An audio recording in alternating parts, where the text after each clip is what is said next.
the window, trespassed into their apartment. Whoa, whoa, whoa, whoa, whoa. Now! Hey, She said that she would emasculate him. This is shocking to us. Then, a pair of dead bodies leads to a startling revelation. I know that name. There are certain people that can't stay out of trouble. And a twist no one saw coming. We know that they had a problem in the past. Has that problem escalated to this situation? He said, we might even deserve to be dead if it was him. Get out!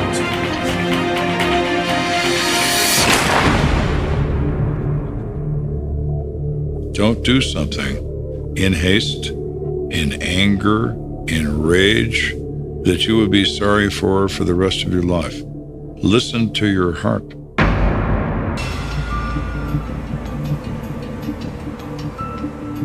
After running errands all day, Lisa Kelso is looking forward to a quiet night at home. But her neighbors appear to have other plans. When you live in an apartment, a lot of times you can hear your neighbors, especially if they're having a loud argument.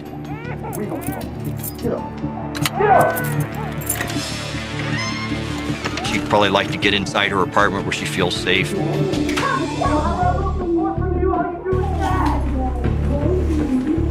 So Lisa starts putting away her groceries. And then she hears what she believes is a gunshot.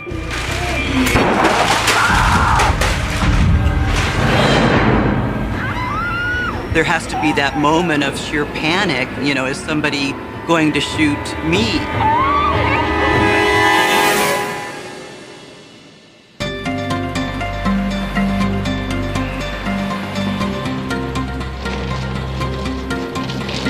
Meanwhile, Lieutenant Joe Kenda is running some errands of his own. We would purchase vehicles for all of my detectives and for me. In my case, it was a take-home car because I was on call 24 hours a day, so I could respond from my house to a crime scene, irrespective of the time of day and night.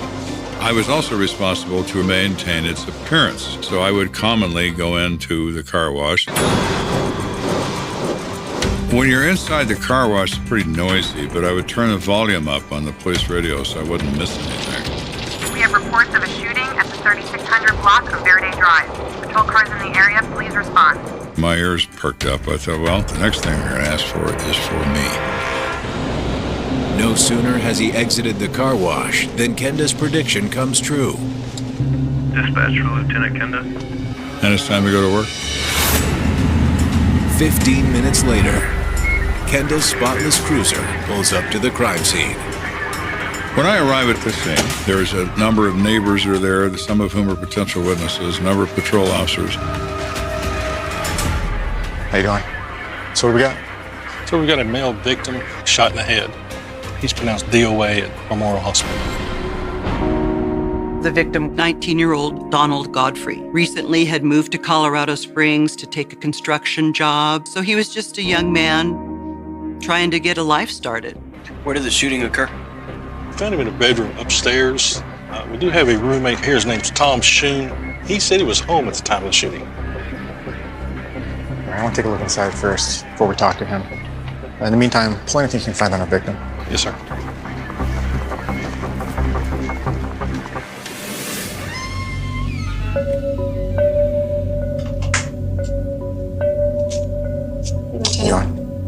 The door frame's intact.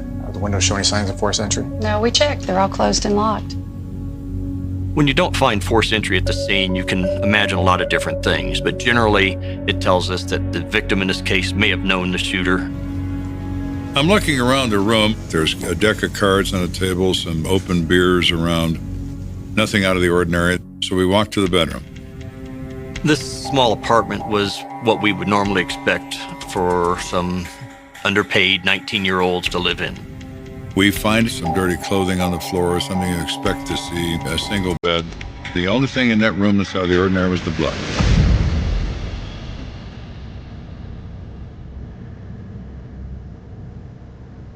.380 casing.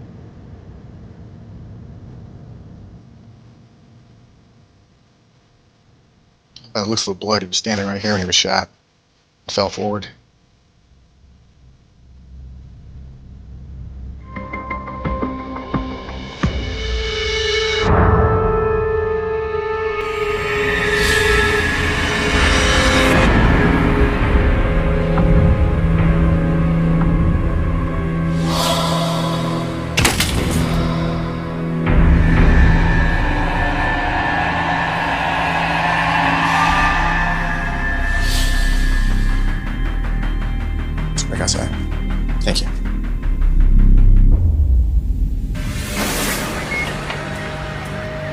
roommate. Yes, sir. Kenda's next order of business is to speak with Donald Godfrey's roommate, 22-year-old Tom Schoon. I'm always very, very cautious of people who I meet in these circumstances. So you live here, Mr. Godfrey? Yeah, there's Diane also, a friend of ours that's actually been crashing here for a few weeks, but she wasn't here when any of that happened. What's your relationship like with Donald? We actually just met a few months ago, but we hit it off really well, and he was new to the area. Now let's get to the reason why we're here. I asked Tom, well, what happened? We were having a few drinks, we were playing cards, and then I heard a knock at the door.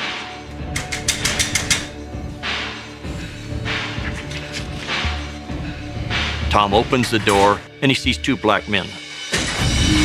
Get out of my way. Tom was terrified at that moment, absolutely terrified. He had no idea what was going on. No one had ever pointed a gun at him in his life, and now he's looking at one. One is wearing a red jogging suit, and he has a companion who he only can describe as younger, wearing a white T-shirt. I'm not here for you. I'm here for him. Whoa, whoa, whoa, whoa, whoa. Hey, chill. The guy in the red jumpsuit following Donald into the bedroom. There was a gunshot, and then both of them ran out. Tom can't tell us where they ran after that. Any idea who these guys were? I've never seen them before. I have no idea. I didn't even know that Donald had problems with anyone. Whoever these people are, they are enraged at Donald Godfrey. Well, thank you, Tom. I'm sorry about your friend. Thank you. Lieutenant, somebody that's over here you need to talk to. An officer finds a witness, Larry Kistler, who's 52 years old and is the apartment manager in this complex. How you doing, Lieutenant Kenda? So what can you tell me about the shooting? Well, I was outside doing maintenance and I heard a gunshot.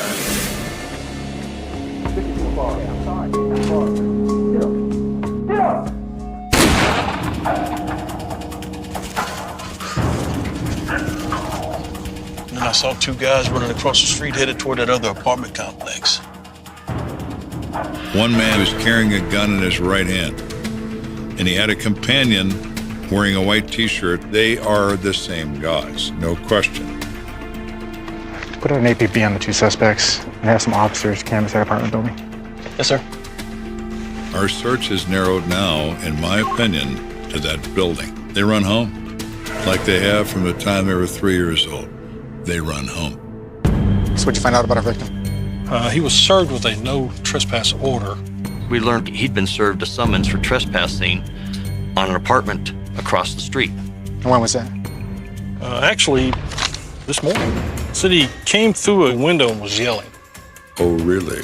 So he forcibly entered someone's apartment in the building that our shooter ran to? Is that what you're telling me? The complainant was Maurice Holmes. Could this be the catalyst for murder? Absolutely.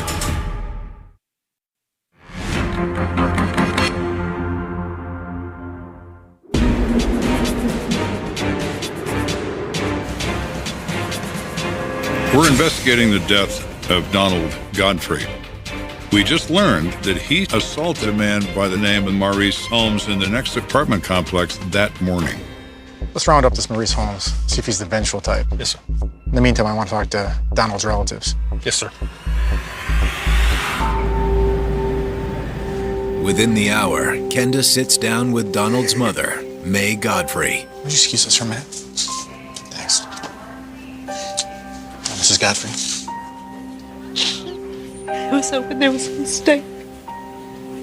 But there isn't. That's him. Mrs. Godfrey explains that her son spent a lot of time with his friends and said he was a very friendly person. How did this happen? We're trying to figure that out. But apparently Donald broke into an apartment earlier today and assaulted someone named Maurice Holmes. That doesn't make any sense. She was very confused by that because she reported that he was friends with Maurice and she couldn't imagine why he would break into his apartment. Donald's not the type of person to just barge into somebody's home. People do not like to think badly of their offspring, which is perfectly understandable. I'm not surprised. Your friends are who you argue with. That's who you know. Okay, well, if you can think of anything else, please give me a call. We'll get to the bottom of this.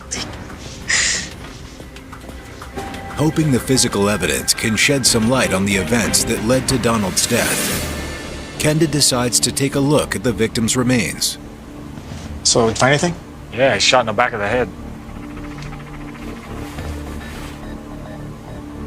There was a minimum of 18 inches between him and the gun.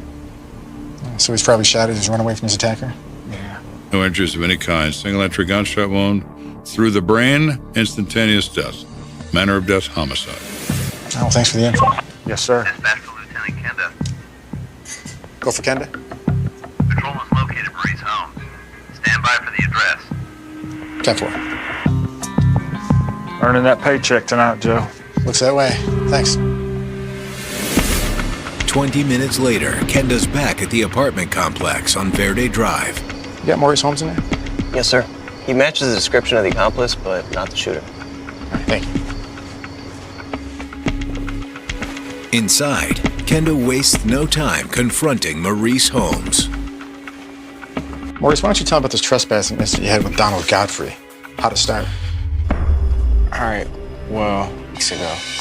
Patience is a virtue, brother. Hey, ladies. How you doing? Ladies. Oh, man, over here, boy. You sure? What's going on? They were all friends. But as time wore on, Mr. Godfrey had a habit of saying bad things about people, many of which weren't even true.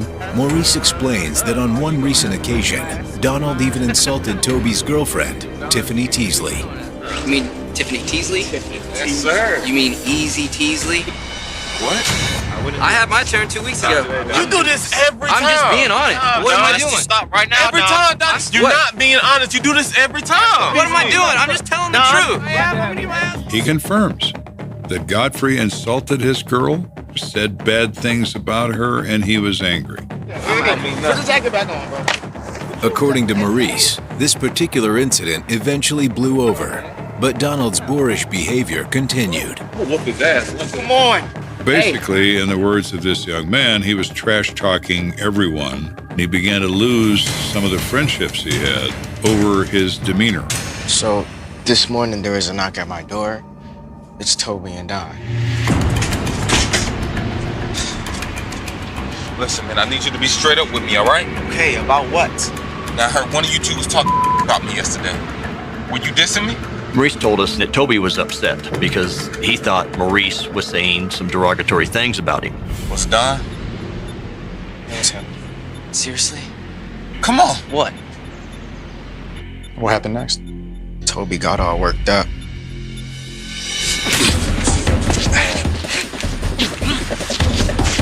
Donald wants to say things that are offensive to people. It makes him feel important. However, you may meet someone who's more aggressive than you, and that could end up being a terrible result.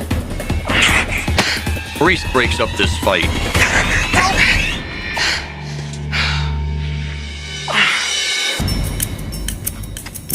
Maurice thought Donald's humiliating beatdown had settled the drama once and for all, but he was wrong.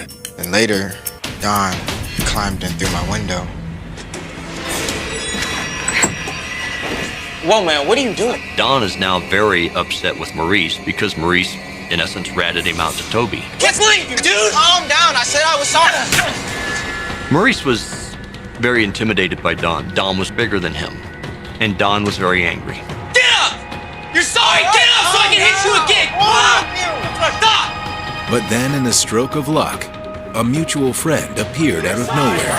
You're gonna do it again! Get away from him! Whoa. Back up and get the hell out of here. All right. Donald's roommate, Diane Willard. She grabbed a kitchen knife and said that she would emasculate Don if he tried to hit him again. Back up and get the hell out of here. All right.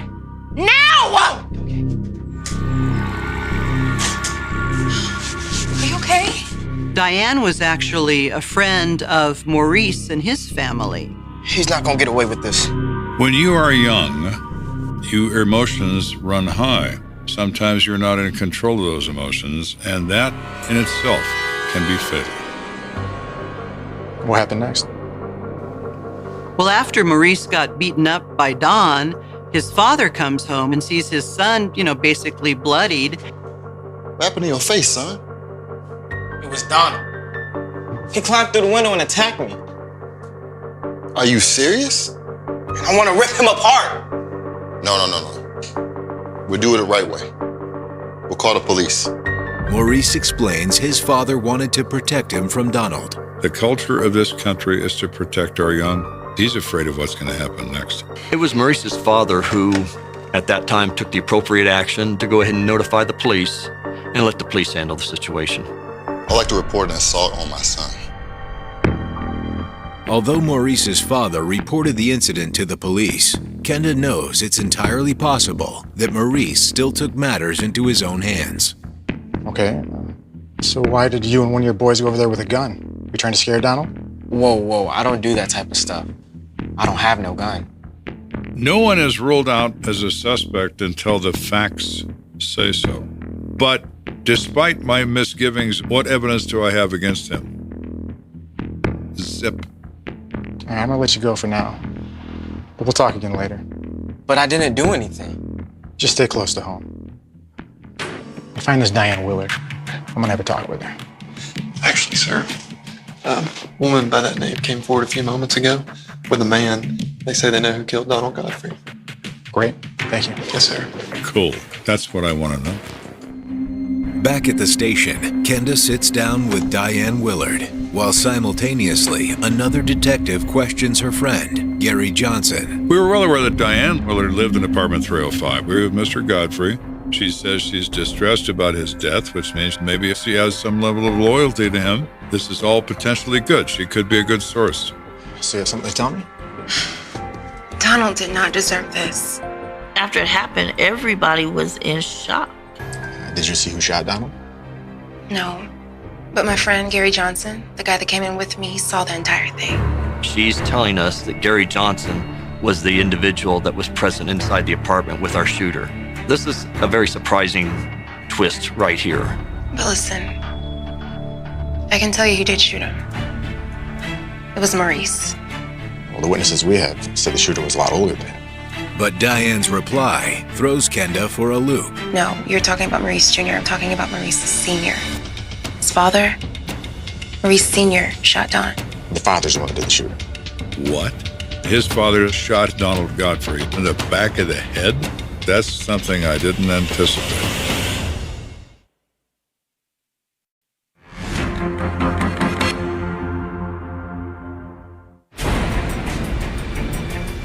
We're investigating the shooting death of Donald Godfrey. We just learned Maurice Holmes Jr. is not involved in anything other than he's a victim of an assault. Maurice Holmes Sr., his father, is another matter. Maurice Sr. shot Don. The father did the shooting.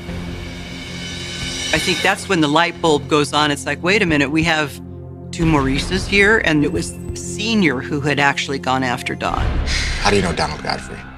We met through a friend of mine. He was one of those people that if he had $1 left and you needed it, he would give it to you. Everything was great until that incident with Maurice Jr.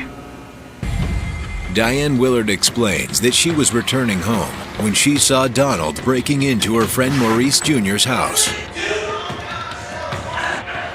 And then when I got in there, Donald was giving him a hard time, so I stepped in. Back away! Whoa. You hurt me! Then you threatened him with a knife. He was so angry, I had to snap him out of it. Back up and get the hell out of here! I was just mad because I was like, well, leave him alone. He was a kid. So far, Diane's story matches up with Maurice Jr.'s version of events. I appreciate that. I'll show you out. And in the other room, Gary Johnson is giving his version. We now believe that Gary was the individual in the white shirt that had gone over with Maurice's father to confront Don. What'd you tell me about Maurice? Well, I'm friends with Maurice, Senior, so when I found out there'd be something going on with the police, I went down there to see what was going on, and, he was furious with Donald.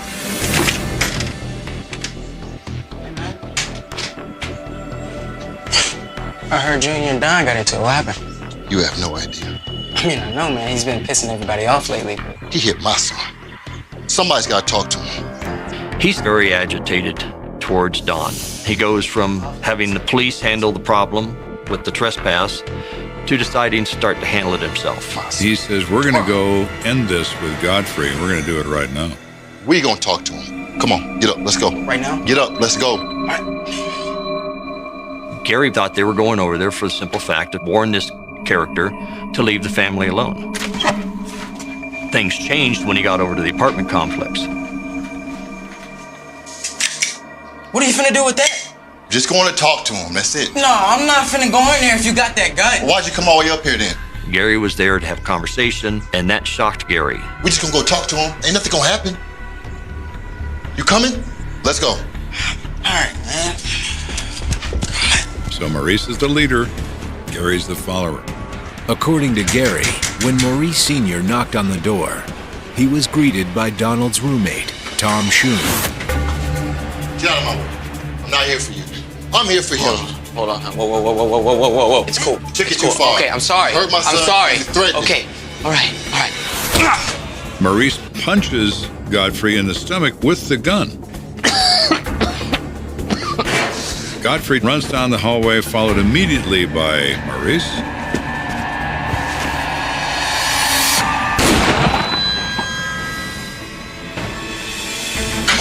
Let's go. What did you just do? Come on, let's go. Yeah.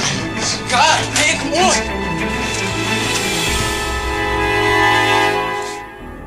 I was scared. And then I went and found Diane.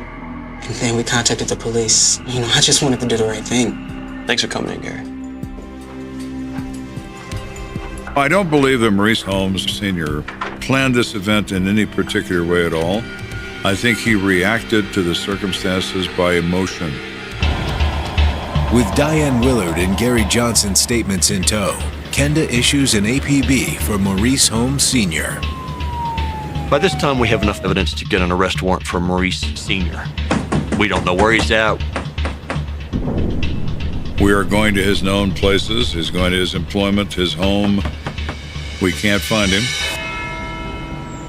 But as the sun comes up over Colorado Springs, police receive a welcome surprise. My name is Maurice Holmes, and I'd like to turn myself in. Just have a seat for me.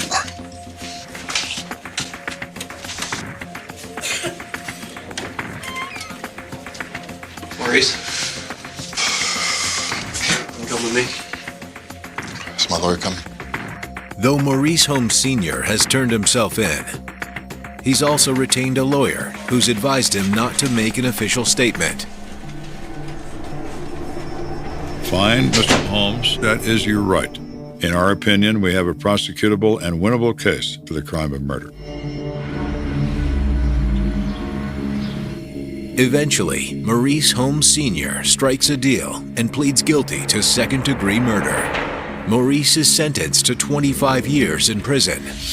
Based on his cooperation, prosecutors elect not to press charges against Gary Johnson. But the case's outcome offers little consolation to the friends and family of Donald Godfrey. I wish every day that he was still around. You know, it's very hard when you see somebody that you cared about, that he died. You know, that's something you'll never forget ever in your life. And you'll always wish that you could have done something. Obviously, Don never thought in a million years that him doing what he did would lead to somebody shooting him to death. But Maurice decided to settle the argument with a gun, and Don lost. Maurice Holmes never considered the consequences of his act. He was blinded by rage. No one had to die that day. But cooler heads rarely prevail. Coming up, a double shooting leads Kenda back to a familiar face. It became quite curious to us how a blast from the past is in this operating room.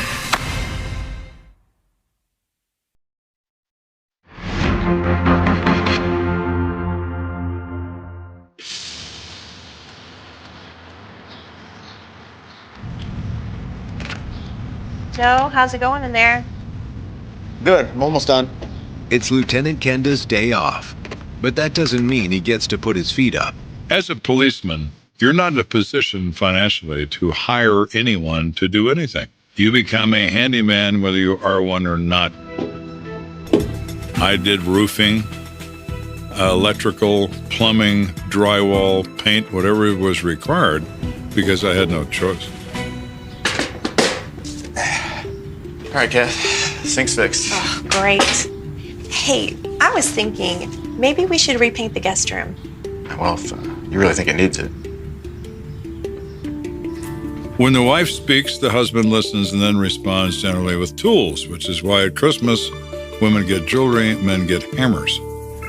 But today, Kenda's list of household chores will have to take a back seat to police work. Miss Kenda. We get a call of a shooting. It's on the west side. I'll be right there. Sorry, Kath, I gotta head to work. Okay. Why don't you speak out a paint color? I'll make sure it gets done. Be careful.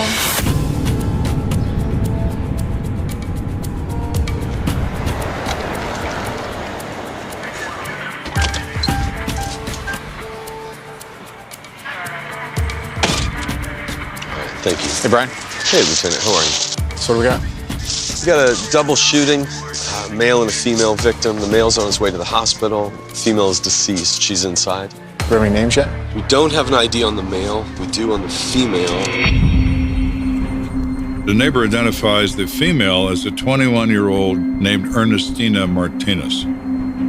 Ernestina was very well liked and worked hard, and she seemed to be somebody that everybody enjoyed being around.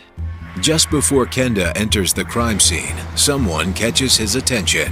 There was a woman with a 10-year-old child. An officer was trying to speak to them. This is Ernestina's mother. She's the homeowner.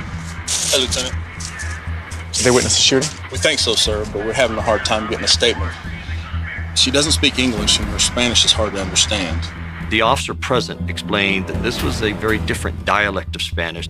We think it may be border Spanish, and dispatch is working on getting us a translator now. It's a mixture of Indian, Spanish, and French. It's a very difficult language if you're not familiar with it. What about the girl? Maria Reyes, she's too traumatized right now. We've got Child and Family Services coming to help us out. Maria is the niece of Ernestina Martinez. She speaks English. She's born and raised in this country. But when the officer said to her, "Were you in there when this happened?" and all she could scream was yes. This girl witnessed a very traumatic act, something she'd never witnessed before and probably never will witness again. So it's very difficult to try to get a statement from that individual. All right, let me know when you get a statement from him. Yes, sir. Thank you. Inside, Kenda observes a strange scene. As you enter this apartment, you find Ernestina Martinez. She's sitting upright in a love seat in the living room. You know, I think I've seen her before. Looks like 2 bullet wounds. She has a gunshot wound to the chest with no exit, and a gunshot wound to the head, also with no exit. Whomever did this to her obviously wanted her dead. I don't think anybody moved her. Body seems very relaxed. Just based on what we're seeing there, we believe that the person who shot her was standing very close to her. Her body position indicates that she was seated comfortably in this love seat when she was shot. She was sitting there and probably didn't anticipate it. No attempt at escape, and she takes 2 gunshot wounds, bang, bang. Looks like our second victim was shot over here. There is a blood pool on the carpet adjacent to her, 8 feet or so away. John Doe lost a lot of blood. Yeah, check this out. Not too far from the bloodstain is a .25 caliber semi-automatic pistol. What is the source of this gun? We have no idea. I'll go ahead and bag that up. Yes, sir. Generally, when a gun is used in a violent crime, the gun is removed from the premise by the shooter. When you find it on the premise, it could have been used in self-defense, or it was used to commit this event. Check the pockets. We know from prior experience, clothing was cut off for life-saving efforts. We recover what we believe to be the victim's wallet from his pants pocket. It's kind of a unique wallet, has a unique marijuana leaf design on it. Not much here. Detectives find no ID inside, but the wallet itself sparks an idea. Now, these were in the days when marijuana was not legal in Colorado. It was illegal to possess. So, marijuana leaf in a wallet, well, somebody admires marijuana, somebody uses it. Did you find any signs of forced entry? No, sir. We checked the entire house. I'm thinking our victim must have let the killer in. Maybe a drug deal gone bad. Could be. Is there something involved in his past that has caught up with him and has subsequently led to the death of these two individuals? We don't know. But there is something going on here, and we think possibly drugs are involved. We need to talk to the victim, find out what's going on. Thank you.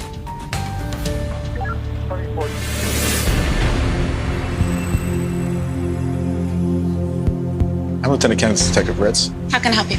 We walk up to the nurse's station. The on-duty nurse reports that our other victim has been pronounced dead in the operating room at the hospital. There was nothing we could do to save him. Do we happen to have a name yet? Yeah. It's Pablo Ortega. He's 32 years old. Wait a minute. I know that name. Now I hear the name and things are starting to click a little bit more. Is it the domestic with Jaime Rodriguez? Ritz and I both recall Pablo Jose Ortega from another murder case. And we are curious about that because he was involved in a disturbance that involved an injury to him. Kenda and Ritz first crossed paths with Pablo Ortega more than 2 years ago. Arthur Lee Gordon was shot to death in a parked car. He was selling narcotics that were not narcotics, they were soap chips.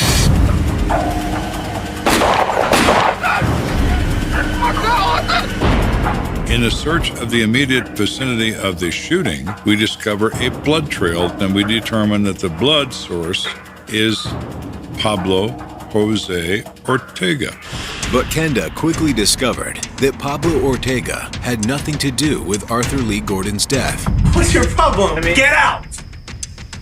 It'll take 2 seconds.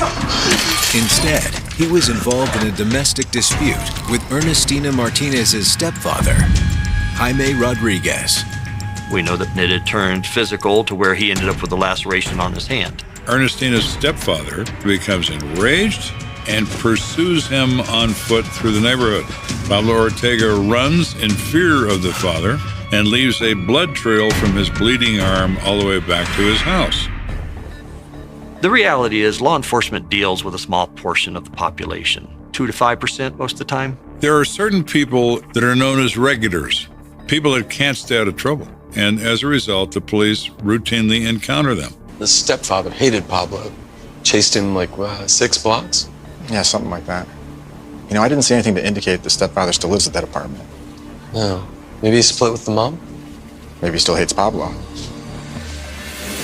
Kenda and Ritz wonder, did Jaime Rodriguez kill Pablo Ortega? And was Ernestina potentially caught in the crossfire? We know that they had a problem in the past. Has that problem escalated to this situation? We need to contact Mr. Rodriguez and interview him. Lieutenant Kenda, dispatch. I need the address for Jaime Rodriguez. Thank you. So let's go see Jaime and see what he has to say for himself.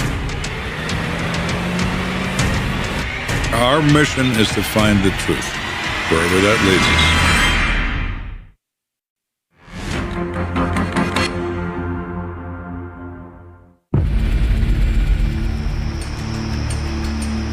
We're investigating a double shooting resulting in the death of 2 people, Ernestina Martinez and Pablo Ortega. We are also aware that Ernestina has a stepfather who hates Pablo Ortega. So is it possible he's involved? Of course it is. We're going to go see him and find out.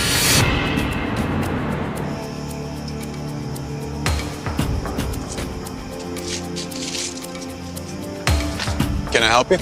Jaime Rodriguez. We'd like to talk to you about Ernestina Martinez. What can you tell us about her?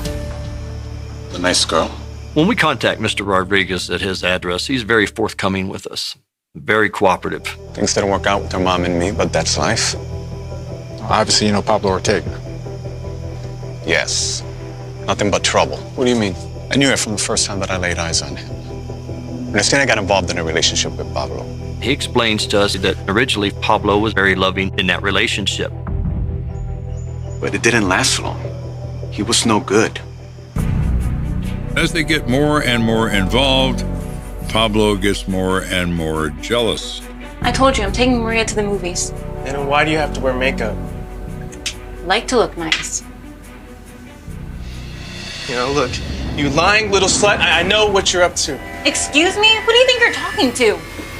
And he talks himself into these fantasies that Ernestina's cheating on him. What's his name? What's his name, huh? Who is it? Help me! You're hurting me! And then he becomes enraged, and then he slaps her.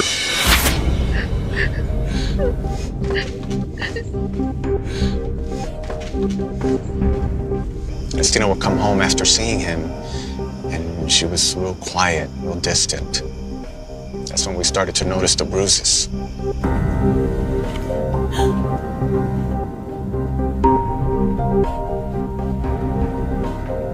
¿Qué te pasa? Nothing much. Leave me alone. We begged her to stop seeing him, but she wouldn't listen. I wanted to wring the guy's neck, but it wasn't going to make a difference. We have some bad news to deliver. Ernestina was shot and killed. Ernestina. It can't be. He was very sad about the loss of his stepdaughter. She's not blood to him, but she was important to him. Pablo Ortega also died of a bullet wound. I don't mean to speak ill of the dead, but I hated him. He said, if anybody deserved to be dead, it was him. Just one more thing. Where were you between 1 and 2 today? Are you serious? I was at work until 5 p.m. Everything about Jaime says he's truthful, his body language, what he says, how he says it, and as a result, he's no longer a party of interest to me. Well, I appreciate your help. We're sorry to disturb you.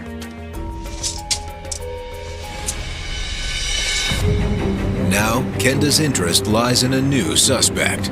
Well, I'm thinking after speaking with Jaime and having knowledge of their prior disturbances, the likelihood is great that this is a case of murder-suicide. Kenda knows precisely how to put this theory to the test. Evening, gentlemen. So what'd you find? She's got 2 gunshot wounds. One is to the right chest in the area of the right breast, and it goes through both lungs as well as her heart. Killed her instantly, and then she was shot in the head. So Ernestina dies instantly. She never saw it coming until it came. What about Pablo? Let me show you. He's got a single gunshot wound to the left temple. It's contact range, and we know that because it's got soot, some of this dark gray material that comes out of the barrel of the weapon. It's got the carbonaceous ring. Yeah. This is the classic range of fire that we see in the overwhelming majority of suicidal gunshot wounds. He definitely did this to himself. I agree. Thanks for the help. Although the evidence strongly suggests Pablo shot and killed Ernestina before turning the gun on himself, there's still one thing missing. I want an eyewitness statement that I can believe. A good statement. Sir, we did manage to locate a translator for Mrs. Martinez. Great. Let's send in Ritz to lead the questioning. Also, set up an interview for Maria and the social worker. Thanks. Within the hour, Kenda sits down with 10-year-old Maria Reyes and her appointed social worker. Maria, my name's Joe. Do you mind if I ask you a few questions? But we had to keep our questions simple and to the point. Did you see who hurt Ernestina? Pablo. He came over today. And do you know why he hurt her? She broke up with him. She moved back home with us. He was very mean to her. He was mad at her. What happened then? He had a gun. He had a gun. I believe that if she declined to come back and live with him, he was going to end her days. Pablo, what are you doing here? Listen, I'm sorry for showing up like this, but I just wanted to talk. Not gonna let me in? Fine. Mamá, está bien. Her mother agrees to make coffee for them, and Ernestina tells Maria, the child, why don't you go with Grandma and help her with the coffee? Pablo and I have something to discuss. Pablo, I don't know why you're here. I want you to come back. I miss you. No. What do you mean, no? I said I want you to come back and live with me. I don't understand why we're going over this again. We've been through this. So what, you're leaving me? Yes! The mother, she hears the first shot comes back in the room as he delivers the second shot in Ernestina's head.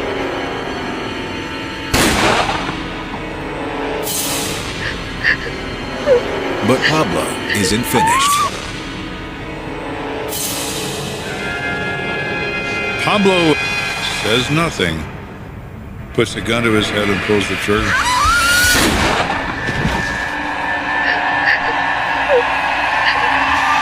Well, thank you for coming and talking to me. I'm very sorry this happened. With the case closed, the unsettling details of the murder-suicide still haunt the Martinez family. To be so helpless and to watch something like this happen, it's just a really tragic thing that affected so many people. What happened to end Ernestina's life is a cautionary tale for everyone. Don't ever believe you're going to change his behavior, because you're not. And you've got to be smart enough to realize the warning signs and terminate it before it reaches the point of no return.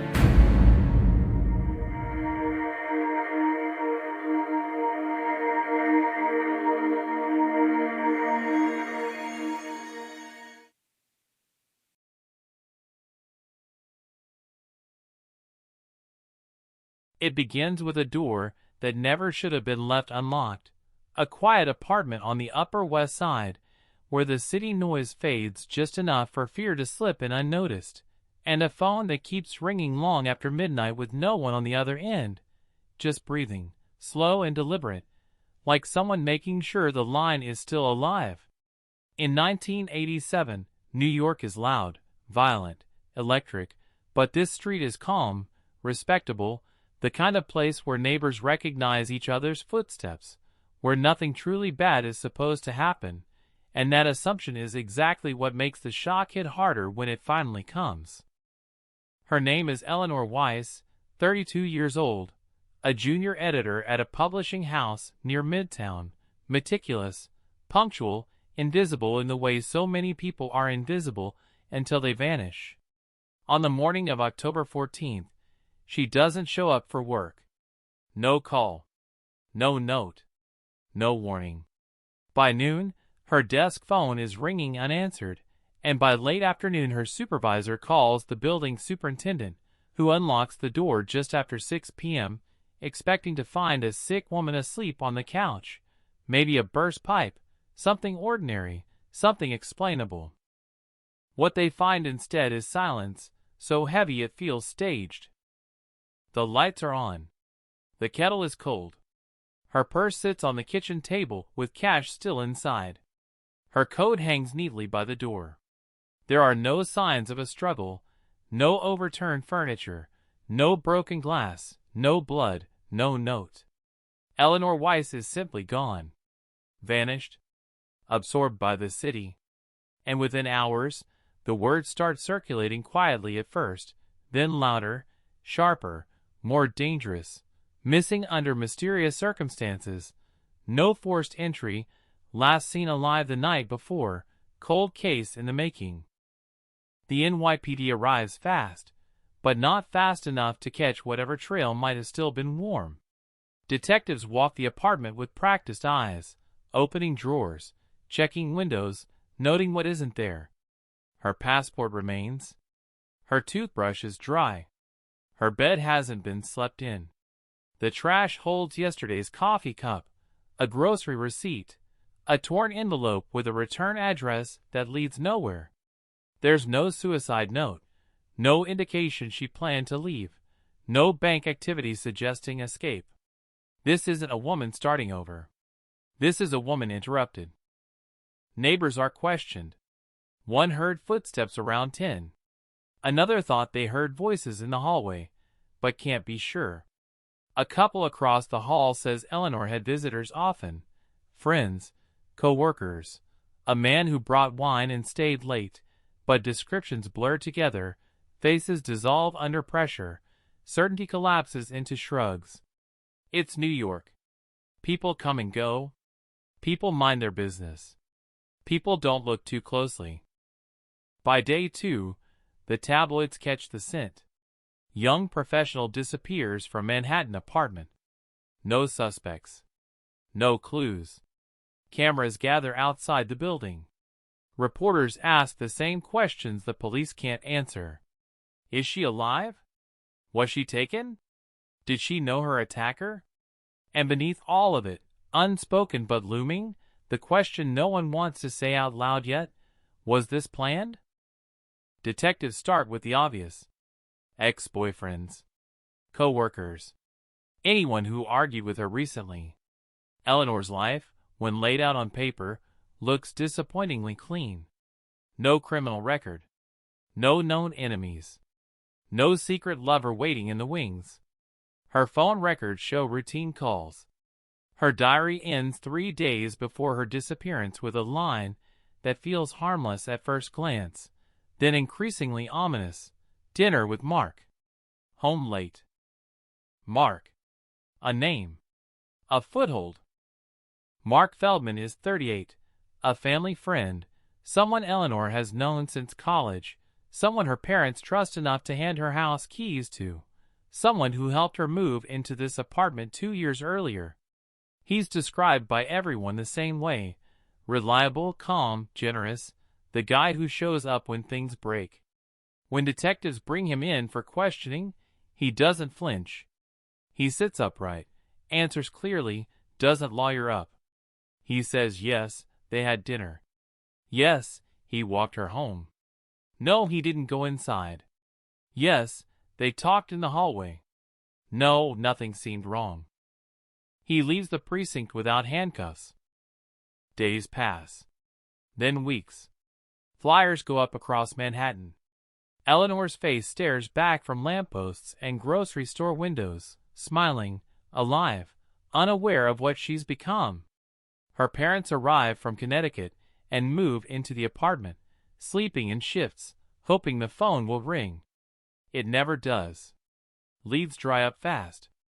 The case slips from urgent to unresolved, from active search to open file, and then, quietly, into that darker category every investigator dreads: cold case. But something nags at the detectives who worked it. The lack of violence. The absence of chaos. The way Eleanor seems to have left willingly, or at least without resistance. This doesn't look like a stranger abduction. This looks personal. Intimate. Someone she trusted. Someone who didn't need to force the door. Years roll forward. 1987 becomes 1988, then 1990. New York changes. The crime wave crests and falls. Detectives retire. Evidence boxes collect dust. Eleanor's parents age in a state of suspended grief, never quite mourning, never quite hoping. Every few months, a tip comes in. A sighting in Queens. A woman who looks like her in Boston. Nothing sticks. Nothing holds. Until one detail, long ignored, begins to surface again and again, whispered in interviews, buried in old notes, resurfacing like a body that refuses to stay down. Mark Feldman was the last confirmed person to see Eleanor Weiss alive. At the time, it meant nothing. Years later, it means everything. And somewhere in the silence between what was asked and what was never followed up on, the case waits, patient, unfinished, watching the city forget, knowing that one day it will be reopened, and when it is, the shock won't come from what was hidden, but from how close the truth has been all along. Waiting in the margins of old paperwork and unanswered questions, because when a case goes cold it doesn't die, it just learns how to breathe slower.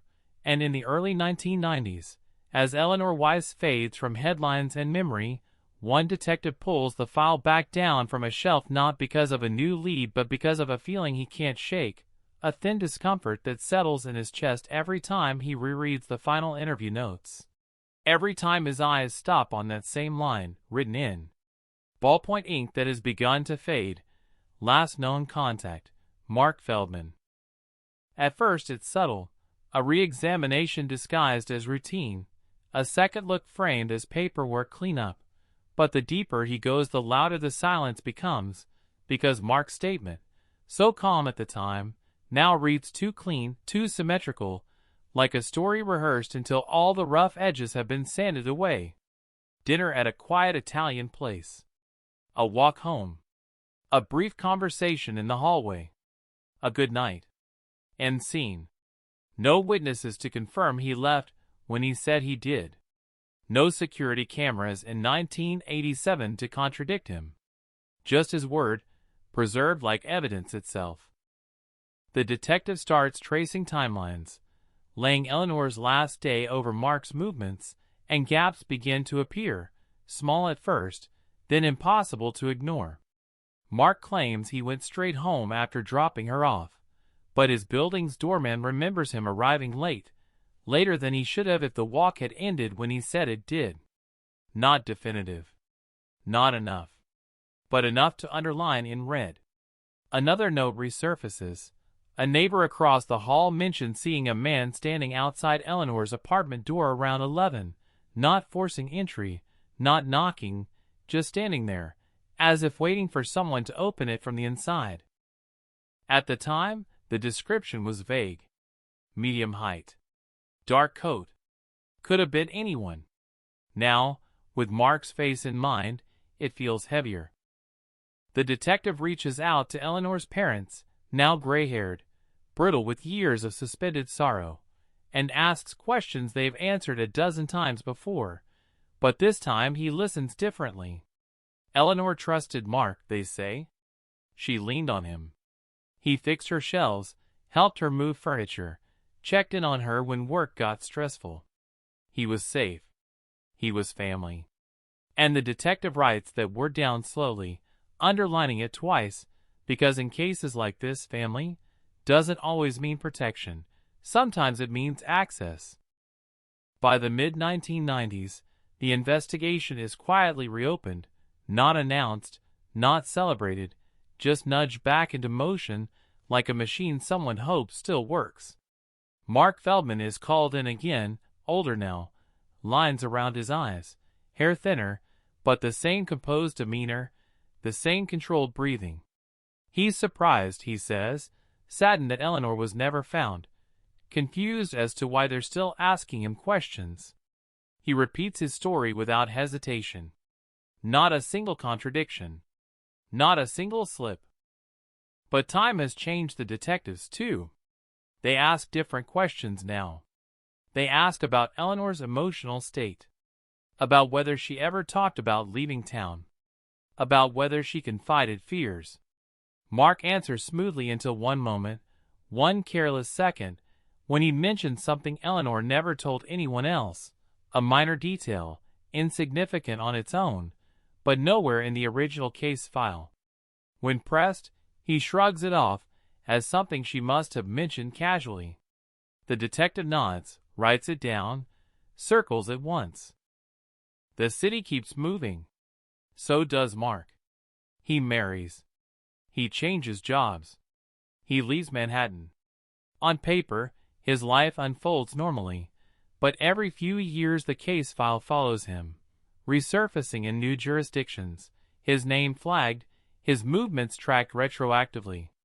There's no smoking gun, no confession, no physical evidence tying him to a crime, just a growing constellation of coincidences that refuse to align into innocence. Then, in 2004, a box is found in an evidence warehouse scheduled for clearance, mislabeled, overlooked for nearly 2 decades. Inside it, Eleanor's answering machine tapes. Dozens of messages, mundane and forgettable, until one is pulled aside, dated 2 nights before her disappearance. The tape crackles, warps, then a voice comes through, male, controlled, familiar to anyone who's listened to Mark Feldman speak. He's calm but insistent, asking Eleanor to call him back, telling her they need to talk, that it's important, that she shouldn't ignore him. At the end of the message, his tone shifts, just slightly, a tightening, a pause before he adds, "I'll stop by later if I don't hear from you." The room goes quiet. It's not a threat. Not legally. Not even overly aggressive. But it lands differently now, knowing what came next, knowing Eleanor vanished less than 48 hours later, knowing Mark claims he hadn't planned to see her that night until she suggested dinner. The tape is logged, enhanced, analyzed. Voice experts stop short of certainty, but they don't rule him out. They never do. The media catches wind of the reopened investigation, and suddenly Eleanor's face is back on screens, now older, grainier, her smile flattened by decades of photocopying. Headlines talk about a New York 1987 cold case reopened, about a family friend named as prime suspect, and Mark's life fractures under the weight of suspicion. Reporters camp outside his house. Neighbors whisper. His employer places him on leave. He denies everything, publicly and privately, insists he's being hunted for convenience, that the police need a villain and he's the easiest one to reach. But the past doesn't care about protests. It keeps surfacing details no one thought mattered. A cab receipt Mark claimed was lost is suddenly remembered by a driver who recalls a quiet man riding late at night, getting off not at his own building but several blocks away from Eleanor's street. A former co-worker of Eleanor's mentions an argument they had weeks before she disappeared, something about boundaries, about someone not taking no for an answer. At the time, she didn't name names. Now the detective wonders why. Still, there's no body. No crime scene. No blood. No forensic miracle waiting in a lab. Just a story that refuses to close and a suspect who refuses to break. The case stalls again, hovering in that purgatory between suspicion and proof, between public outrage and legal reality. Years pass.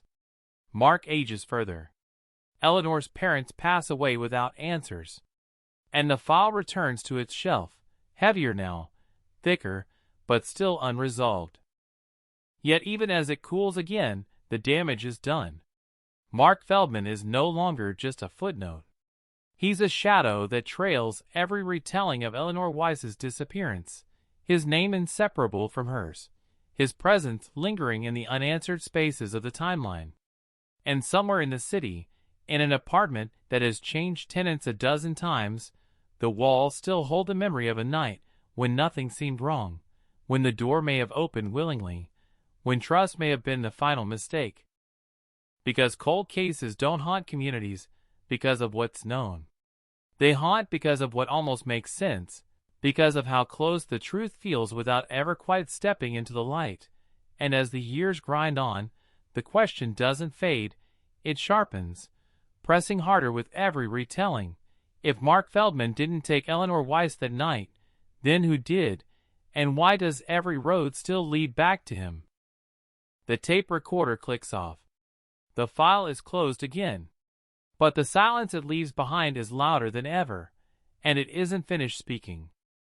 Speaking in fragments that refuse to line up neatly, because once a name is attached to a disappearance it never really detaches again, and by the time the case drifts into the late 2000s, Mark Feldman has become a permanent echo inside the Eleanor Weiss file, a presence felt even when he's not mentioned, a silhouette in the background of every theory, every re-examination, every late-night discussion between detectives, who never worked the case originally but now inherit its weight like a curse, passed down through desks and decades. What complicates everything is that Mark never disappears. He doesn't run.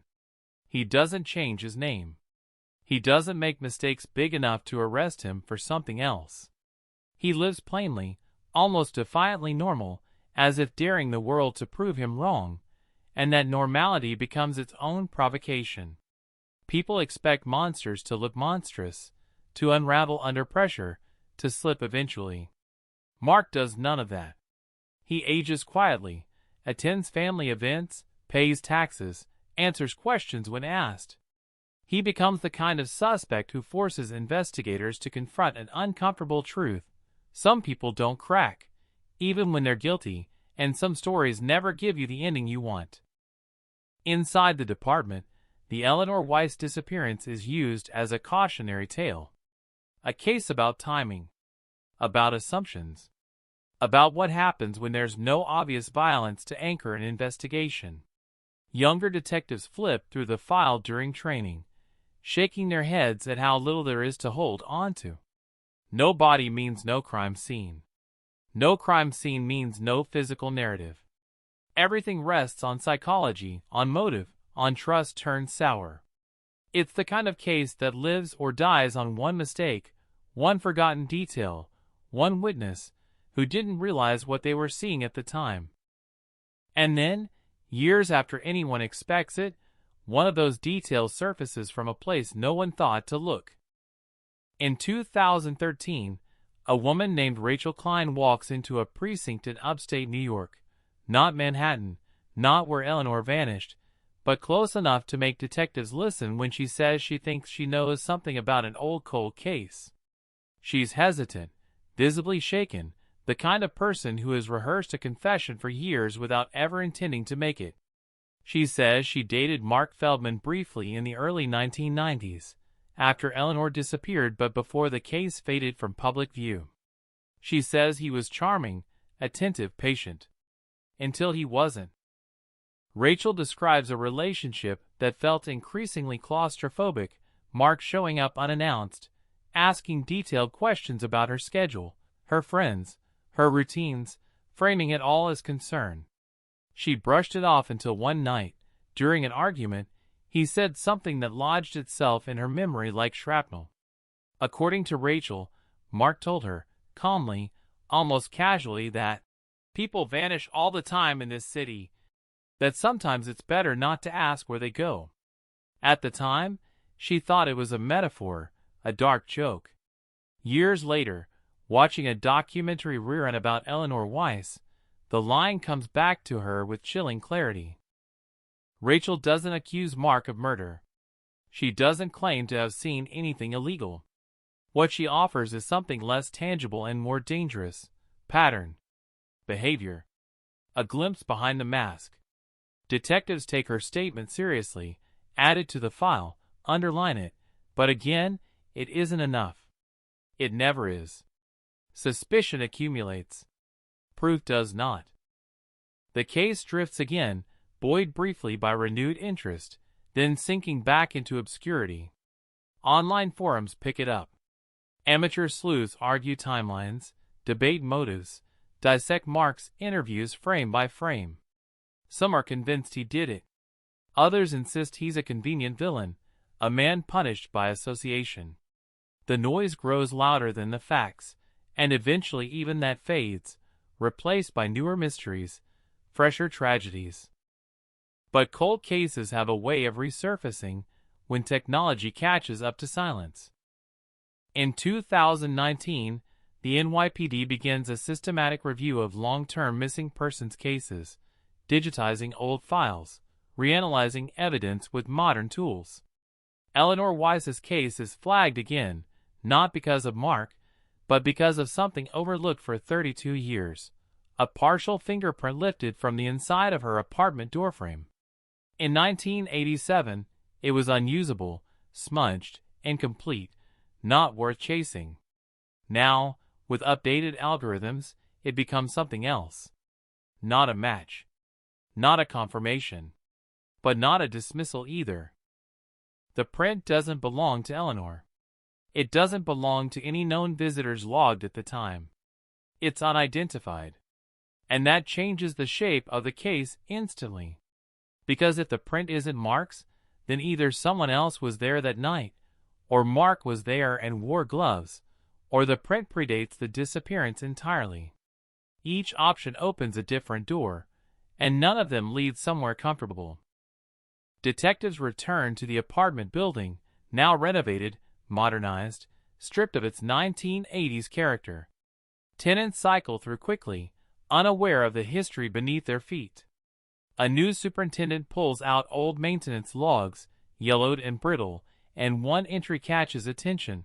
A repair request filed the week before Eleanor vanished, noting a loose door hinge, signed off by a contractor who no longer works for the building and can't be located. Another dead end, maybe. Or another reminder of how many people could have accessed that apartment without ever being noticed. Mark Feldman is contacted again. He's in his 70s now. His voice is slower, his patience thinner. He agrees to another interview, perhaps out of fatigue, perhaps out of confidence, perhaps because he knows time is on his side.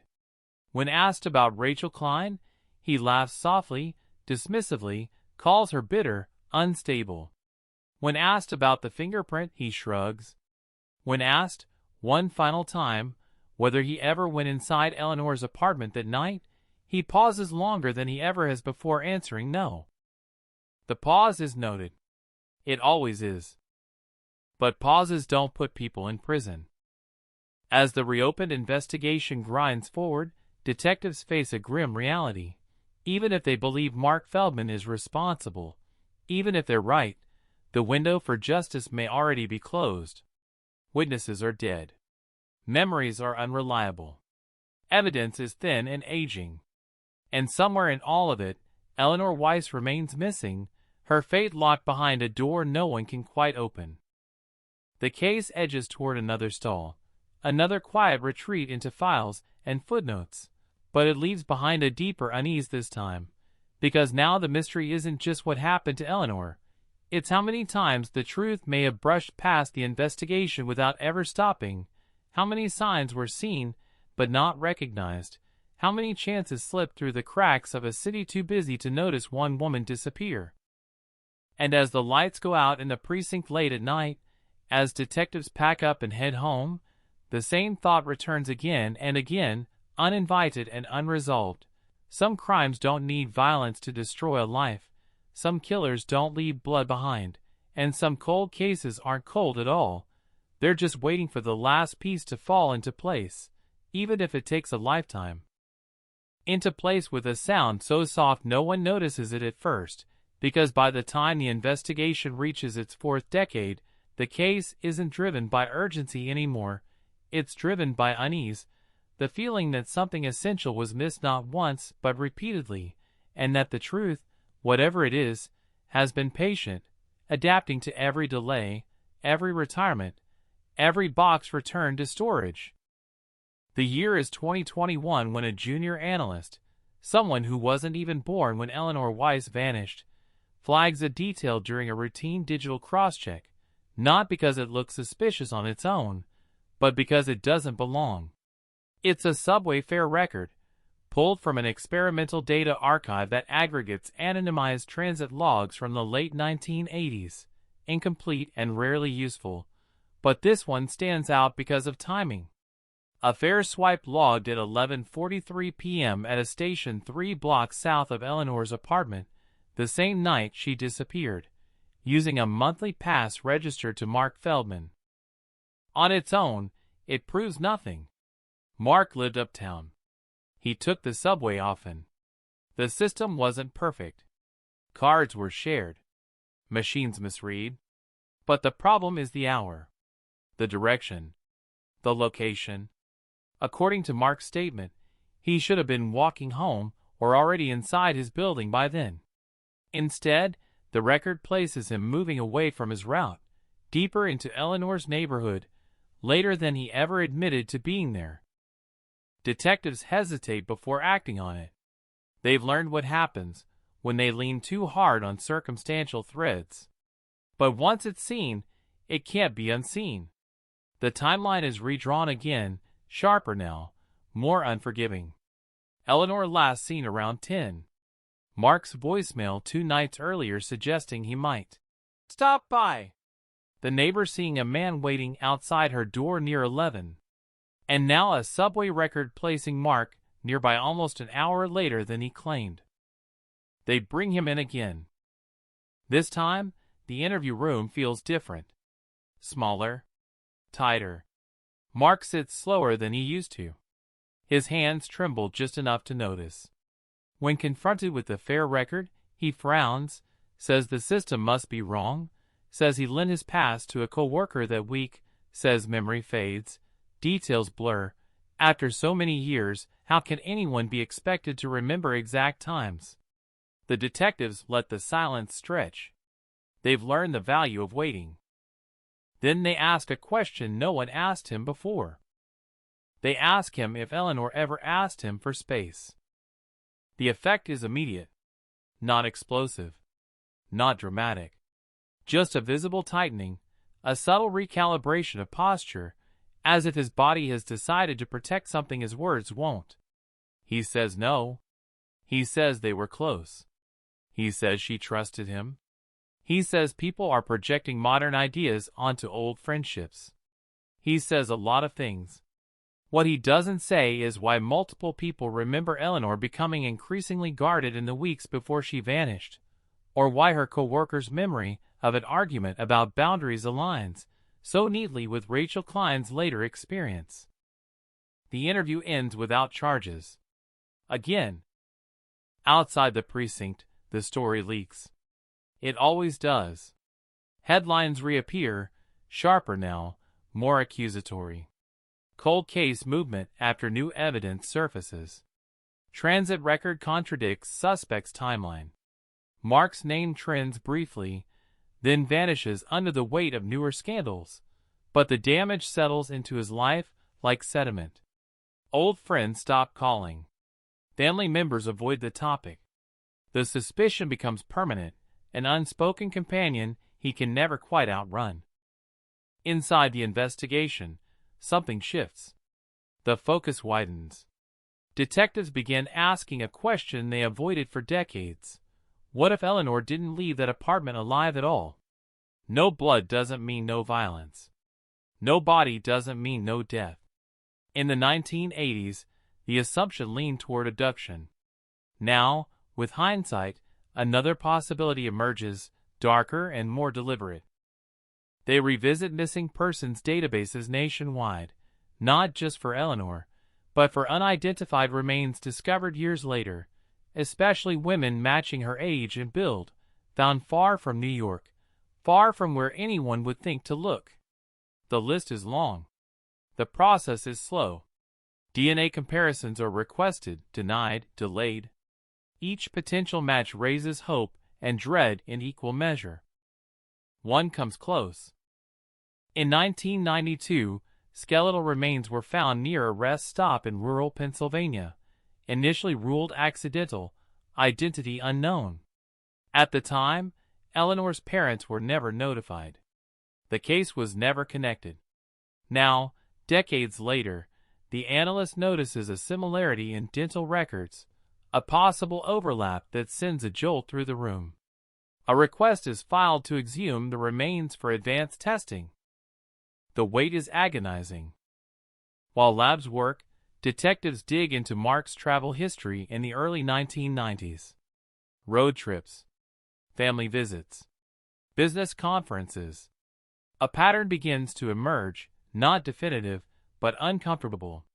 Several trips place him driving through Pennsylvania corridors around the same period the remains are estimated to have been deposited. Coincidence is still possible. It always is. But coincidence loses its innocence when it stacks too high. When the DNA results finally arrive, the room holds its breath. The match is negative. Relief and disappointment collide, leaving behind exhaustion. Another door closed. Another theory dead. Eleanor Weiss remains missing, undefined, unclaimed by any known grave. The case doesn't collapse under the weight of the setback, but it bends, reminding everyone how fragile momentum really is in an investigation this old.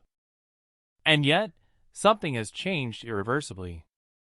Mark Feldman is no longer just a suspect by proximity. He's a suspect by pattern, by access, by contradiction. The question has shifted from could he have done it to how did he manage to leave so little behind? Detectives start studying cases with similar profiles, situations where victims vanish without chaos, without noise, without witnesses, often involving someone they trusted implicitly. Trust becomes the central theme. They reconstruct Eleanor's final night again, not as an abduction, but as an invitation. A knock on the door she didn't fear. A conversation she didn't expect to escalate. A moment where leaving felt easier than fighting. The theory is speculative, dangerous territory legally, but psychologically it fits too well to ignore. The community feels it too. Former neighbors come forward with memories they once dismissed. A sound in the hallway that didn't quite register as distress. A door closing softly, not slammed. A man leaving calmly, not rushing. The kind of details that only gain meaning when viewed through the lens of what followed. By the end of 2022, the case is officially listed as an active cold case with a named person of interest. Language carefully chosen, legally cautious, but unmistakable. Mark Feldman is aware. He issues a statement through an attorney, calling the investigation harassment, calling the theories baseless, calling the renewed attention cruel and unnecessary. What he doesn't do is disappear. He stays exactly where he is. And that, more than anything else, unsettles the detectives who now carry Eleanor Weiss's name forward, because if he were innocent, staying would make sense, and if he were guilty, staying would make sense too, and in that symmetry lies the most disturbing truth of all. The case has reached a point where behavior no longer clarifies anything.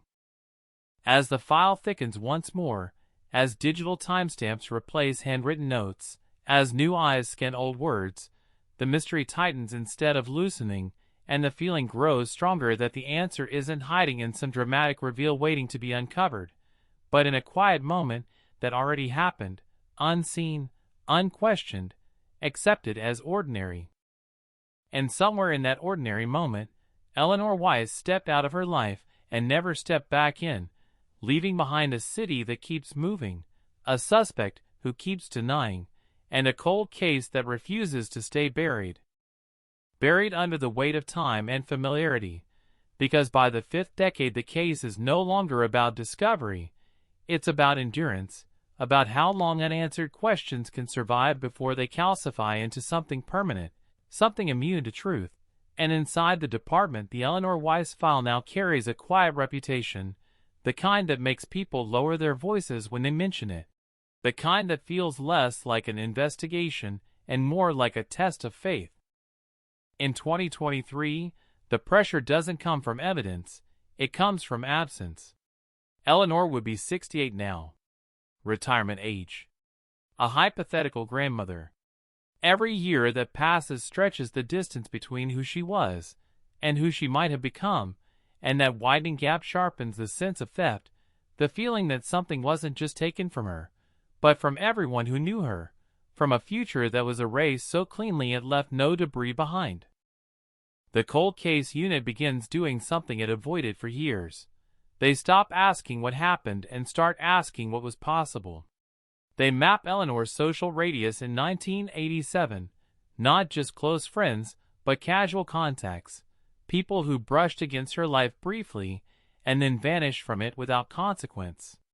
Gym acquaintances, bar regulars, neighbors who moved away weeks later. Names surface, are crossed out, resurface again. But every path bends back toward the same gravitational center, the one person who had consistent access, consistent presence, consistent motive to feel entitled to more than he was given.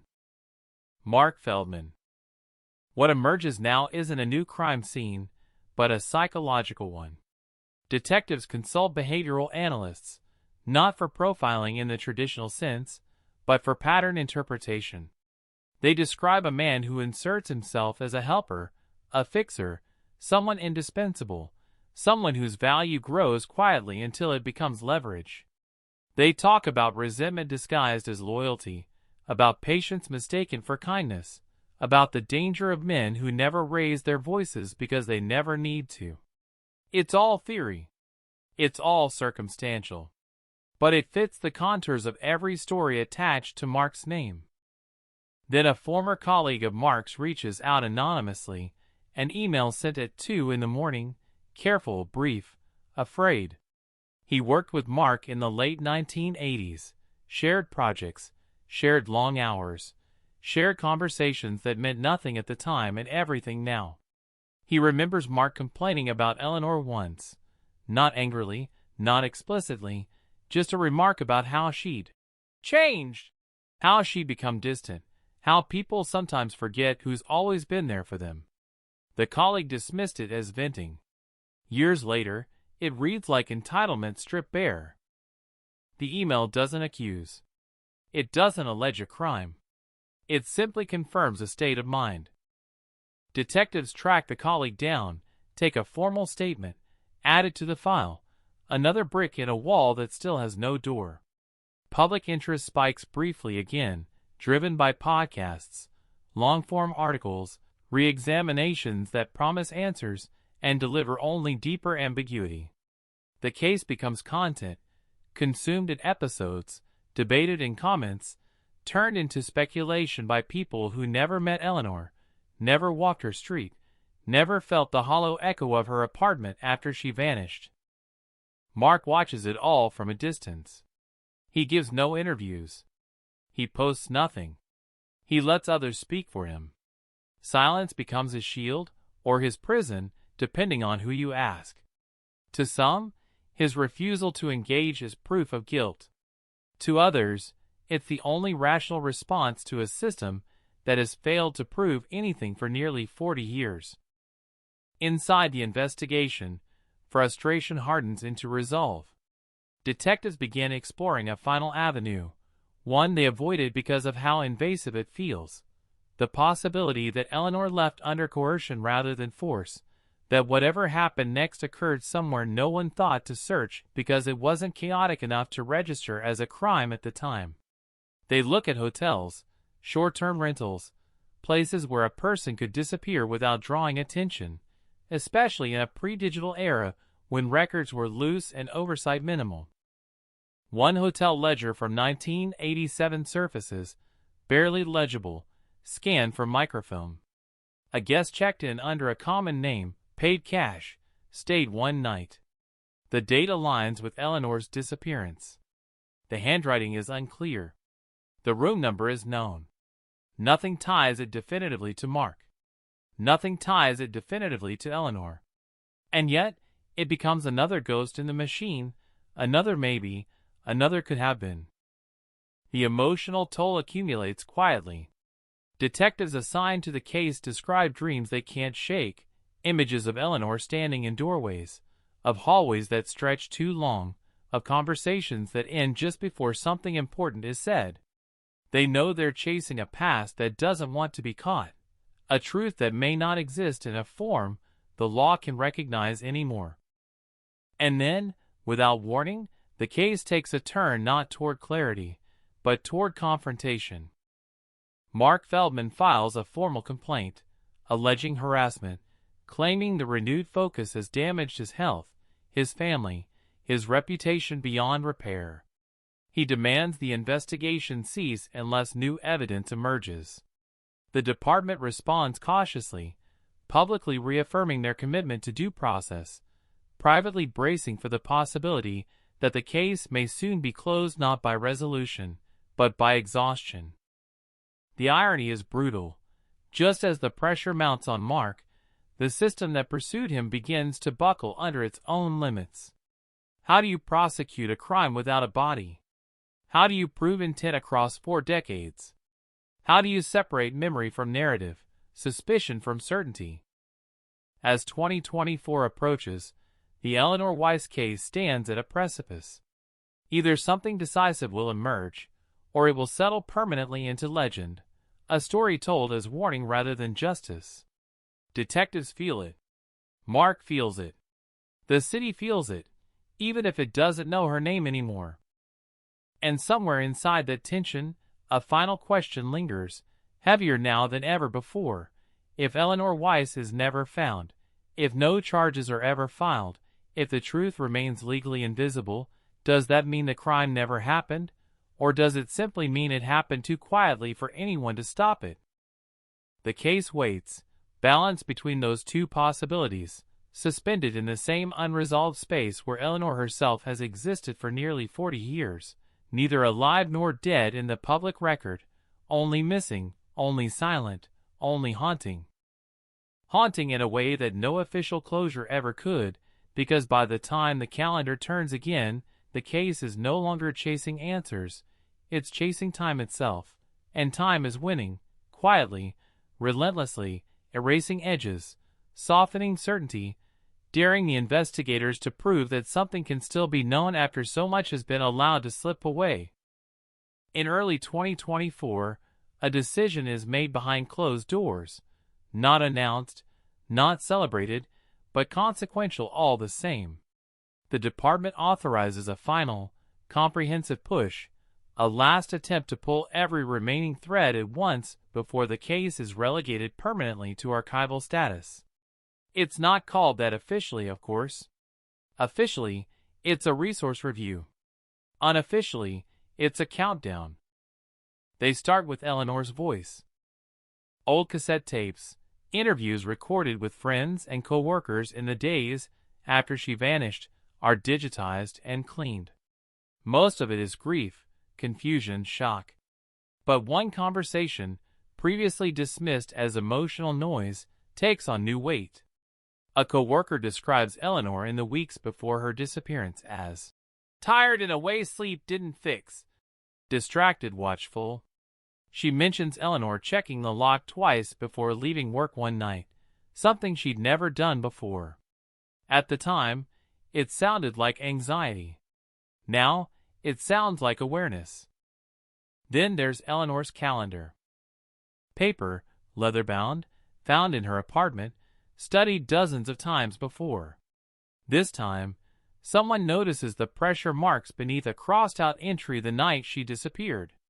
Held to the light, the indentation reveals a second set of words written hard, then erased. Talk. Set boundaries. No name attached. No context. Just intent. The phrase ripples through the room. Boundaries. It's the same word the co-worker used. The same theme Rachel Klein circled decades later. The same concept Mark bristled at when asked. It's not proof. It's alignment.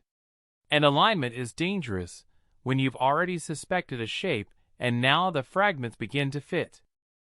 Detectives approach Mark Feldman again, this time not as a suspect they hope to trap, but as a man nearing the end of his life, a man who might decide that silence no longer serves him. He's 80 now. Friendlier. Slower. Still sharp. Still controlled. His attorney sits beside him, watchful. They don't accuse. They don't threaten. They talk about Eleanor. About who she was. About the people who loved her. About the years that have passed. About the fact that even if no charges are ever filed, the question will follow him to the grave.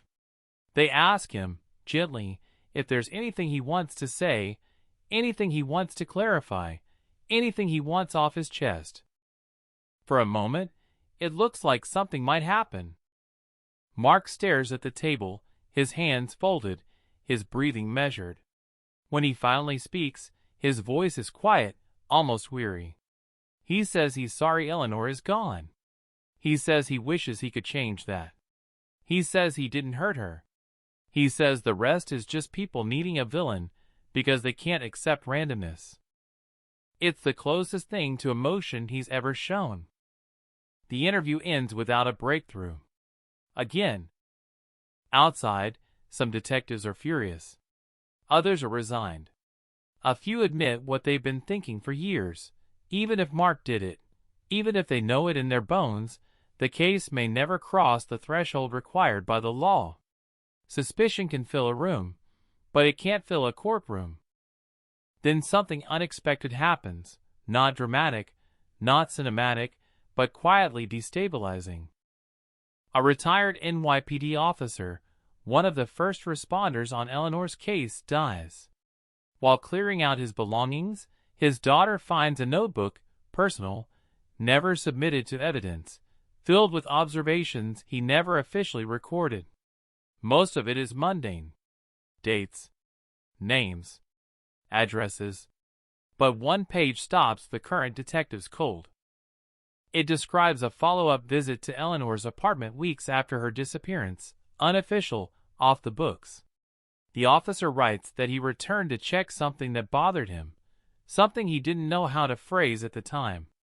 In the notebook, he notes a faint scuff mark on the inside of the apartment door, near the hinge, inconsistent with normal wear. He describes it as if something heavy was dragged across the threshold, not forcefully, but deliberately, slowly. There were no photos, no measurements, just the note. The officer wrote one more line beneath it. Could have been nothing, but it felt wrong. The room goes silent. The notebook can't be used as evidence. It's hearsay. It's undocumented. It's too late. And yet, it recontextualizes everything. An exit without noise. Movement without struggle.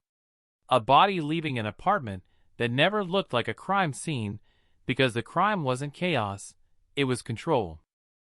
Detectives reconstruct the theory one last time, carefully, responsibly, painfully aware of how thin the line is between narrative and truth. They imagine Eleanor opening the door to someone she trusted. A conversation that turns firm. Boundaries set. A reaction she didn't anticipate. Not explosive rage, but something colder. Calculated. A decision made in seconds that would define decades. They imagine a body wrapped, carried, moved with intention. A city that never noticed because nothing was loud enough to demand attention. A disappearance that succeeded because it respected the rhythms of normal life. They don't publish this theory. They don't announce it. They don't accuse publicly. But internally, the case reaches a conclusion of belief, if not of law. As summer approaches, the department prepares to issue a final status update. The language is careful, neutral. Eleanor Weiss remains missing. The investigation remains open. Mark Feldman remains a person of interest. No charges filed. It reads like nothing happened. But for the people who've carried the case, something has ended. Not the mystery.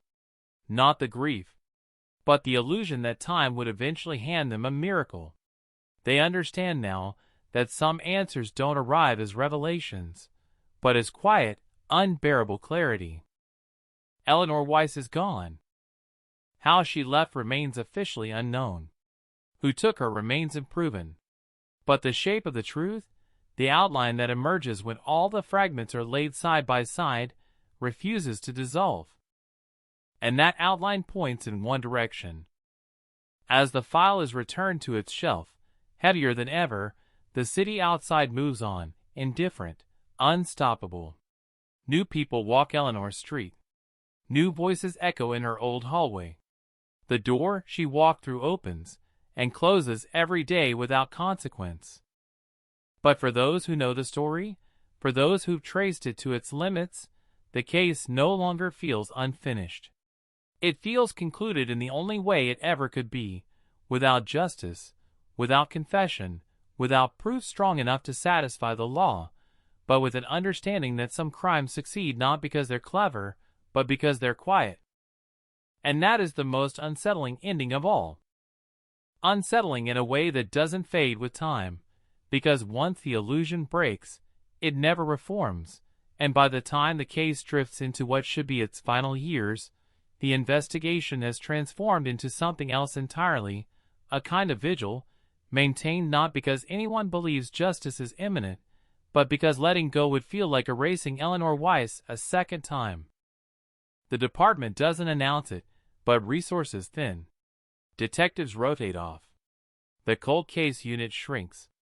Files are digitized, boxed, labeled for posterity.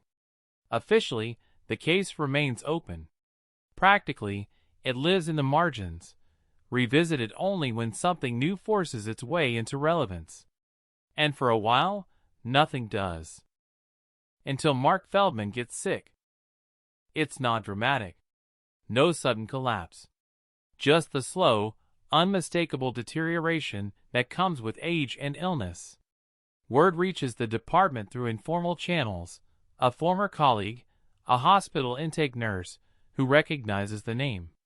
Mark is admitted, then released, then admitted again. His world contracts to waiting rooms and quiet corridors, and with that contraction comes an unexpected shift. People start talking around him instead of to him, assuming he no longer hears, no longer notices, no longer connects the dots. A social worker assigned to his case mentions something offhand during a routine check-in, something that feels small until it doesn't. She says Mark asked her, more than once, what happens to open investigations when a person dies. She says he didn't sound afraid. He sounded curious, practical, as if he were tidying loose ends. The note is passed along. Logged. Another detail that can't be acted on, only absorbed.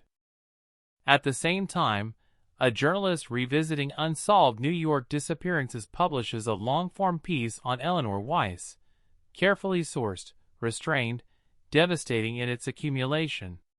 It doesn't accuse outright. It doesn't dramatize. It lays the facts in order and lets the gaps speak. The response is immediate. Old neighbors come forward. Former acquaintances reread their memories. And one letter arrives at the paper handwritten and signed, postmarked from a town Mark lived in briefly during the 1990s. The letter is short, shaky. It claims nothing directly. It says only that the writer remembers a man who stayed in a nearby motel for a single night years ago, who seemed nervous, who asked about back roads, who left before dawn. The description is vague. The timing approximate. The journalist passes it to police anyway. It goes nowhere. And yet, like everything else in the case, it adds weight. Inside the department, a quiet debate begins, one that never makes it into meeting minutes. If Mark dies without confession, do they name him posthumously? Do they issue a statement acknowledging belief without proof? Or do they let the record remain neutral, preserving the legal fiction that nothing can be known for certain? There's no consensus. Some argue truth matters even when justice can't follow. Others argue accusations without trial poison the very idea of due process. Eleanor's name sits in the middle of the argument, invoked by both sides, claimed by neither. Mark survives the winter. Barely. In the spring, a nurse overhears him talking in his sleep, murmuring fragments, not names, not confessions, just words that don't quite assemble into meaning. "Too late," he says once. "Didn't mean to." Another time. She wouldn't listen. The nurse reports it reluctantly, uncomfortable with the implications, aware of how unreliable such things are. The department notes it, files it, moves on. Then, one afternoon, a call comes in from Mark's attorney. Mark wants to speak to someone from the cold case unit. Alone. The room they choose is small, neutral. No recording equipment visible, though audio is captured discreetly legally. Mark is thinner now, his voice weaker, but his eyes are clear. He doesn't ask about Eleanor directly. He talks about memory, about how stories change when people repeat them long enough, about how certainty is a luxury of the young. Then he says something that lands harder than anything before it. He says, "You're never going to find her." The words hang there, bare, unadorned. A detective asks why. Mark smiles faintly. Not cruelly. Not kindly. Just tired. He says some things are gone because they were meant to be. He says cities swallow people. He says the past isn't a place you can revisit just because you want to. When pressed, when asked directly if he hurt Eleanor Weiss, he closes his eyes and says no. The answer comes too quickly, too reflexively, as if it's been practiced for decades. The meeting ends. Legally, nothing has changed. Practically, everything has. The detectives leave knowing what they will never be able to prove, carrying with them a sentence that will echo long after Mark Feldman is gone. You're never going to find her. It's not a confession. It's not evidence. But it's a truth of a different kind, one that settles deep and heavy and refuses to be dislodged. Weeks later, Mark dies. The obituary is brief, respectful. It mentions his family, his career, his hobbies. Eleanor Weiss is not mentioned. The department releases a statement expressing condolences and reaffirming that the investigation remains open. No one is charged. No one is cleared. Public reaction fractures. Some call it justice denied. Others call it a witch hunt finally over. Online, arguments rage, then fade. News stories replace the old. Attention moves on. But inside the file, something irreversible has happened. With Mark's death, the last living bridge to that night collapses. Whatever happened in Eleanor's apartment, whatever decision was made in that quiet space, is now sealed off from testimony forever. The case enters a new phase, not cold, but static, preserved exactly as it is, incapable of progression. Detectives who worked at Visit Eleanor Street one last time, not officially, not together, just individually, drawn back by habit, by obligation, by something like guilt. They stand outside the building and imagine the night again, not to solve it, but to acknowledge it, to bear witness in the only way left. The door still opens easily. The hallway still swallows sound. And the city still doesn't notice. Eleanor Weiss remains missing. Officially unresolved. Unofficially understood. A life erased so quietly it took nearly 40 years to accept what the law never could, that sometimes the truth doesn't end in a courtroom or a confession, but in a sentence spoken too late to matter, by a man who knew exactly what he was saying. And with that sentence, the cold case doesn't close. It simply stops breathing. But even a case that stops breathing can still leave a pulse behind, faint and irregular, and in the months after Mark Feldman's death, that pulse is felt not in evidence rooms or interview transcripts, but in the people who are left holding the weight of what can never be finished. Legally, the investigation remains open. Practically, it becomes something else, a record without a future. There will be no more interviews with the primary person of interest. No more opportunities for contradiction or confession. The timeline is frozen. The theories are fixed. Every unanswered question is now permanent. And permanence changes how people talk. Inside the department, the language softens. Detectives stop saying if and start saying when, not out loud, not on paper, but in the quiet spaces between conversations. When Eleanor was taken. When she left that apartment for the last time. When the moment passed that could have altered everything. It's not certainty. It's acceptance. The case file is reviewed one final time for completeness. Every document scanned. Every tape archived. Every note preserved. The notebook from the deceased officer is placed in a sealed supplemental folder, marked informational only. Mark's last interview is transcribed verbatim, his final sentence highlighted, not because it proves anything, but because it explains everything it can. "You're never going to find her." The words aren't quoted publicly. They live only in the file, read by people trained to understand the difference between truth and admissibility, between knowledge and proof. For them, the sentence becomes a kind of boundary, the edge of what can be pursued without crossing into fiction. Outside the department, Eleanor Weiss begins to exist almost entirely as an idea. Podcasts revisit her story with new restraint, careful not to promise answers. Articles frame the case as a study in disappearance rather than crime. Law schools use it as a hypothetical. How would you prosecute this if you could? The answer is always the same. You wouldn't. You couldn't. One development does arrive, late and quietly, without fanfare. A nonprofit specializing in long-term missing persons reaches out to Eleanor's surviving relatives, distant cousins, offering to create a digital memorial, a space where her name can live without speculation. They ask for photos, letters, memories, small details that never made it into police reports.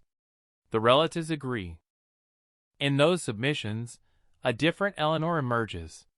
Not just a victim, Not just a case number, but a woman who loved bookstores and late-night walks, who hated confrontation but learned, slowly, to insist on it anyway. Someone who believed kindness was safer than conflict, until it wasn't. Someone who wrote reminders to herself about boundaries, because she was still practicing how to hold them. The memorial goes live quietly. No headlines. No outrage. Just a page that says she existed. Some of the detectives visit it. They don't leave comments. They don't share it. They read. They sit with it. It's the closest thing to closure they're going to get, and they know it. Years pass. The city continues its endless renovation of memory. Buildings are sold. Interiors stripped. The apartment where Eleanor lived is remodeled again, its walls repainted, its floors replaced, its history erased layer by layer. New tenants never know what happened there. Why would they? Nothing violent is tied to the address. No blood. No crime scene photos leaked to the press. Just absence, and absence doesn't come with warnings. Occasionally, a tip still comes in.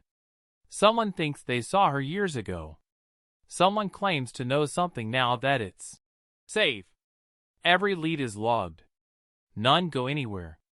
The case exists in a loop of polite listening and inevitable disappointment. Internally, the department debates reclassifying the case as a presumed homicide. It would be symbolic mostly, acknowledging what is already believed. But symbolism matters, and the decision is postponed again and again, caught between compassion and caution. Declaring her dead without proof feels like another theft. Not declaring it feels dishonest. So the case remains what it has always been, missing. In quiet moments, detectives reflect on how close everything feels and how unreachable it remains. If one question had been asked sooner, if one detail had been followed harder, if one assumption hadn't been made because the apartment looked too calm, the door too intact, the trust too ordinary to suspect, the lesson settles in slowly and painfully. The most effective crimes don't announce themselves. They blend in. Eleanor Weiss didn't vanish in an alley or under flashing lights. She disappeared in a place where she felt safe, in a moment that didn't look like danger until it was already over. That's why the case endured. That's why it failed. That's why it will never fully release the people who touched it.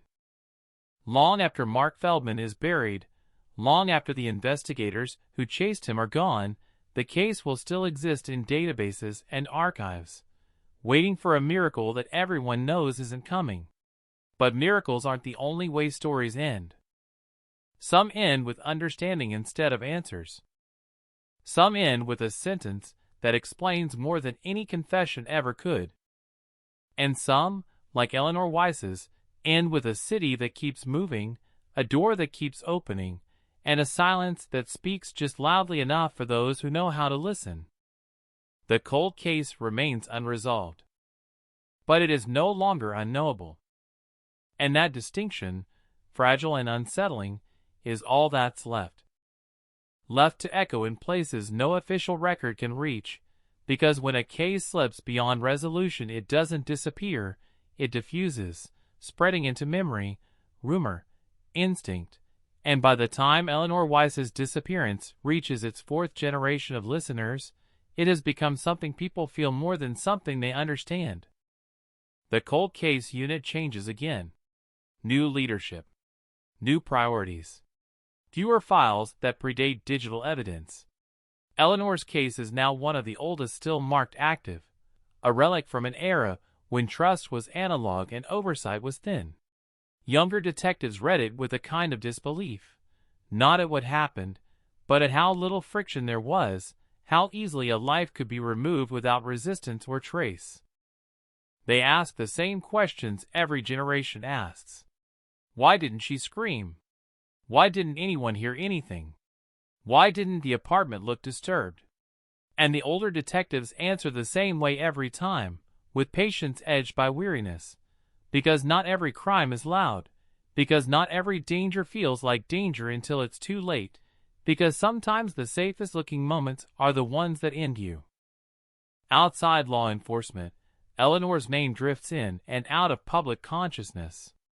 A new podcast covers the case, framed as a meditation on missing women rather than an accusation. Listeners write in with theories. Some insist Mark Feldman's death should close the book entirely. Others argue that truth matters even when it can't punish. The comments spiral into certainty and denial, grief and voyeurism, and eventually the episode sinks beneath the algorithm, replaced by fresher horrors. But something subtle happens in that retelling. For the first time, the narrative centers Eleanor's choices rather than her disappearance. The host talks about her decision to set boundaries, about the quiet courage it takes to confront someone you've known for years, about how dangerous that moment can be when the other person refuses to accept change. It reframes the case not as a mystery of vanishing, but as a story of resistance that may have come too late. That reframing matters. It shifts the question from who took her to why didn't the world protect her when she tried to protect herself. And that question lingers longer than any suspect ever could. In 2027, a graduate student researching long-term missing persons cases requests access to anonymized cold case data. Eleanor's file is included, stripped of names, reduced to timelines and variables. The student notices something that professionals miss not because it was hidden, but because it was too ordinary: the absence of escalation reports. No prior police calls. No formal complaints. No documentation of concern. The system never had a reason to intervene because Eleanor never crossed the threshold that turns discomfort into danger on paper. The student writes a thesis arguing that the most lethal moments in certain crimes occur before the law has language for them, in spaces labeled private, consensual, interpersonal. Eleanor Weiss becomes a case study, cited not as an unsolved crime, but as a failure of recognition. The thesis circulates quietly. It's read by advocates, by policymakers, by people who see their own experiences reflected in the gaps. It doesn't reopen the case. It doesn't accuse anyone new. But it ensures Eleanor's disappearance isn't treated as an anomaly. It becomes part of a pattern, a warning embedded in data rather than drama. Years stack. Decades thin. The detectives who once stood outside Eleanor's building are gone now, retired or dead. Their notes remain.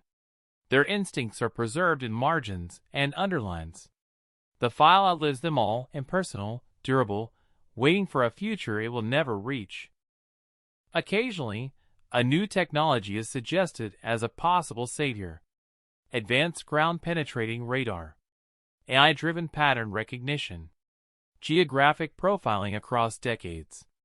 Each proposal is evaluated, budgeted, deferred. There is always another case with fresher blood, clearer victims, louder urgency. Eleanor's case is quiet, and quiet cases are the easiest to postpone. On the anniversary of her disappearance, a small group gathers once, then again, then stops. There are no speeches, no cameras, just a few people standing on a sidewalk that doesn't know why they're there. They leave flowers near a tree that may not have been there in 1987. The city cleans them up by morning. Somewhere, in a storage facility, Eleanor's belongings remain boxed. Clothes that went out of style. Books with notes in the margins. A calendar with an erased line pressed too hard into paper. These objects exist in a limbo of meaning, too personal to discard, too painful to use. They are evidence of a life that ended without ceremony. And still, no one can say exactly when that life ended. That uncertainty becomes the case's final cruelty. Not knowing how long Eleanor lived after she was last seen. Not knowing if she hoped for rescue, or understood immediately that none was coming. Not knowing if the last face she saw was familiar, or suddenly transformed into something else entirely. Those questions have no answers. They never will. What remains instead is a residue, a caution embedded in institutional memory, a reminder passed down quietly to new detectives, new advocates, new listeners. When someone begins to set boundaries, pay attention. When a situation feels calm but tense, don't dismiss it. When a disappearance leaves no mess behind, don't assume nothing happened. Because Eleanor Weiss didn't vanish because no one cared. She vanished because the moment she needed help looked too normal to trigger alarm. And that is the most enduring lesson of the New York 1987 cold case reopened, a case that never delivered justice, never produced proof, never closed in any official sense, but still managed to change how some people look at quiet moments, familiar faces, and doors that open without resistance. The file stays where it is. The silence stays intact. And the city, indifferent as ever, keeps moving forward, carrying Eleanor's absence with it, unnoticed, unresolved, and permanently woven into the places where nothing appeared to happen at all. Woven so deeply into the ordinary fabric of the city that even absence becomes routine, and by the time the story reaches what should feel like its end, it resists finality, because some cases don't conclude, they simply thin out, stretched across time until they're almost transparent, still there if you know where to look. By the early 2030s, Eleanor Weiss exists primarily as a reference point. Her name appears in training materials, in footnotes, in discussions about investigative blind spots. She's cited alongside other disappearances that shared the same quiet profile, cases where familiarity dulled suspicion and trust erased urgency. No one introduces her story anymore with shock. It's introduced with recognition. That recognition carries a cost. For those who study the case now, the most disturbing aspect isn't Mark Feldman's suspected involvement or his final, ambiguous words. It's how comprehensively the system behaved exactly as designed, and still failed. Reports were filed. Interviews conducted. Leads followed. Nothing was mishandled in a way dramatic enough to blame. The failure lives in the space between procedures, in what wasn't considered actionable because it didn't fit a known category of harm. That realization changes how people read the case file. Instead of asking where Eleanor went, they ask when the danger began.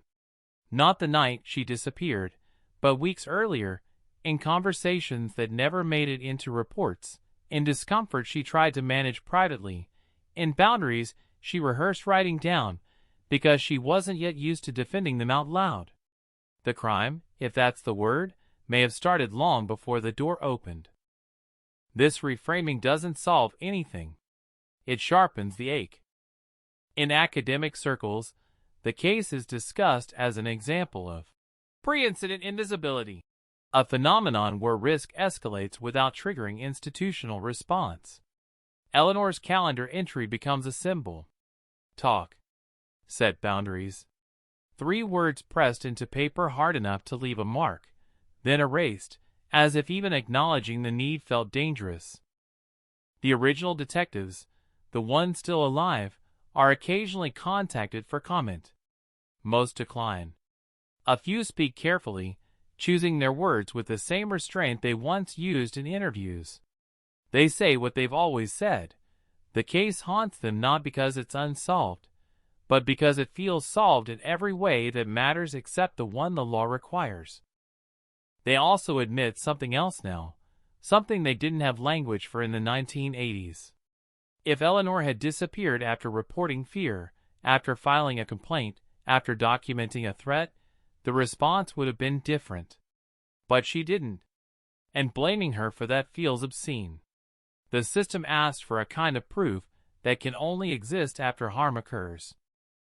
That's the paradox Eleanor's case exposes. As time moves on, Mark Feldman's name fades. Younger readers encounter it without context, just another suspect in an old file, his significance muted by death and distance.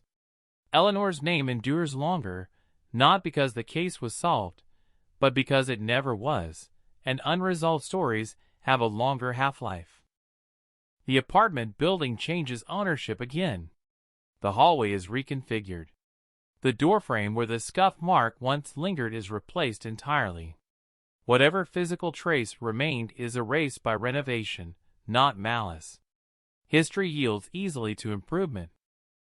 In one quiet moment, years after the last investigative memo is written, a clerk tasked with records management considers closing the file formally, reclassifying it, letting it rest. The request moves up the chain and comes back denied. No explanation given. Just a box checked, a status unchanged. Open. That word carries more weight than it should. It doesn't mean progress. It doesn't mean hope. It means refusal. A refusal to let Eleanor Weiss be reduced to an outcome, to let uncertainty calcify into acceptance. It's a small defiance, bureaucratic and human at the same time. Somewhere, a new detective reads the file for the first time and pauses at the same place as everyone else does. The voicemail, the calendar, the subway record, Mark's final sentence. You're never going to find her. The detective feels the same chill, the same sense of something brushing past comprehension, and for a moment imagines that maybe, with enough distance, enough technology, enough patience, the answer might still surface. That belief lasts a while. Then it fades, replaced by a quieter understanding. The truth may already be fully present, just not in a form that can be acted upon. And that understanding doesn't release you. It binds you more tightly to the story. Eleanor Weiss's disappearance stops being a question and becomes a condition. A reminder embedded in institutional memory that harm doesn't always announce itself, that danger often arrives wearing familiarity, that the absence of evidence is not evidence of absence, only of subtlety.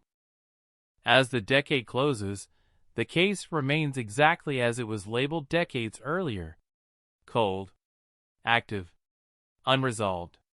Those words coexist uneasily, contradicting each other, describing a reality where motion continues without movement, where attention persists without resolution. The city doesn't notice. It never has. But somewhere in the quiet machinery of record-keeping and remembrance, Eleanor Weiss is still there, not as a ghost, not as a headline, but as a presence defined by what she tried to do before she vanished, to draw a line, to change a dynamic, to step out of something that no longer felt safe. And if the case has any ending at all, it's this: not a confession, not an arrest, not justice in the way people expect, but a story that refuses to disappear, carrying forward the knowledge that sometimes the most dangerous moment isn't the attack, but the decision to say no. The file stays open. The silence remains. And the question, stripped of hope but heavy with meaning, lingers in the space where answers should be, asking not who took Eleanor Weiss, but how many times the world failed to notice what was already happening right in front of it. The final pages of the file are thinner than the rest, fewer memos, fewer signatures, less certainty pressed into ink, and yet they feel heavier, as if the weight has shifted from evidence to consequence, from investigation to aftermath, from what happened to what it means that it never stopped happening at all. Because a cold case doesn't truly end when the leads run dry. It ends when people stop feeling watched by it. And in New York, 1987 never fully loosens its grip. Long after Eleanor Weiss's name stops appearing in active briefings, her case leaves behind a residue. Detectives who worked it speak of a specific unease that follows them into later years, a subtle recalibration of instinct. They trust differently after her. They listen longer. When a witness hesitates, they don't rush to fill the silence. When someone says, "It's probably nothing," they hear it echo and slow down. That's not closure. It's damage control. Families of other missing women, cases that come later, sometimes mention Eleanor without meaning to. They don't know all the details. They just know the shape of the story. A woman disappears. Someone close knows more than they admit. Time passes. The truth recedes but never vanishes. Eleanor becomes a shorthand for fear that never learned how to speak loudly enough. In that way, she is remembered more clearly than many solved cases. The city archives eventually digitize everything. Paper becomes data. Smudges become scans. Marginal notes are preserved at a resolution high enough to show pressure marks where pens pause too long. Eleanor's calendar page is uploaded, the indentation still visible, the erased words still legible if you know how to look. Technology improves, but meaning stays stubbornly human. There are moments, rare and quiet, when someone thinks they've found something new. A facial recognition ping that goes nowhere. A death certificate that almost matches. A rumor passed down through families who lived on the same block decades earlier. Each time, the case stirs, breathes, then settles again, unchanged. Cold doesn't mean forgotten. It means preserved. Mark Feldman's voice, recorded on aging tape, degrades over time, but his words remain intelligible. You're never going to find her. Analysts debate tone, cadence, stress. Was it confidence? Resignation? A slip? The audio yields nothing definitive. It never does. It only reinforces the sense that the truth was once very close, close enough to feel its warmth, and then slipped away. What lingers most powerfully is not the mystery of where Eleanor went, but the clarity of who she was becoming. Her friends remember her differently now. Not just as the quiet one, the reliable one, but as someone on the edge of a decision. Someone preparing to change the rules of a relationship that had grown asymmetrical and heavy. Someone who understood, at least intuitively, that comfort can curdle into threat without changing its face. That understanding gives the case its final, enduring chill. Because if Eleanor disappeared at the moment she was about to assert herself, then the act that erased her was not random. It was reactive. And that possibility stains every familiar relationship the case ever touched. It suggests a violence that doesn't erupt from chaos, but from control. The law struggles with that kind of violence. It leaves fewer marks. It hides inside normalcy. It depends on silence. As years continue to stack, Eleanor Weiss's case becomes less about answers and more about warning. It's cited when departments revise protocols. When officers are trained to take discomfort seriously, even without a crime attached. When someone argues that intuition isn't evidence, and someone else replies that ignoring intuition has a cost too. The case teaches without resolving. In the end, there is no final reveal, no late-night knock, no headline screaming justice delivered. There is only a file that refuses to close, a name that refuses to fade, and a city that moves forward carrying a quiet failure it never fully acknowledged. New York absorbs everything. Triumph, tragedy, secrets. Eleanor Weiss is absorbed too, but not erased. Her absence becomes part of the architecture, invisible but load-bearing, a reminder that some losses shape the structure of things long after they occur. The cold case remains reopened in name, but its true status is something else entirely. It's unfinished. Not because of missing evidence, but because the question it asks is larger than a single disappearance. It asks how many warnings sound like whispers. How many dangers were friendly faces? How often the most crucial moment passes unnoticed because it doesn't look dramatic enough to matter? Eleanor Weiss stepped toward change. The world did not step with her. And that, more than any suspect or theory or unsolved lead, is why her case still breathes, still watches, still waits in the background of a city that never stops moving, carrying forward a silence that refuses to settle into peace. The tape clicks off. The file stays open. The cold case remains. There is no official Part 12 in the archive, no divider or stamp to suggest the story continues past what was already written, and yet the case keeps speaking, quietly, persistently, in ways that never made it into reports, because some stories don't end on paper, they end in the people who carry them forward without realizing they become part of the evidence.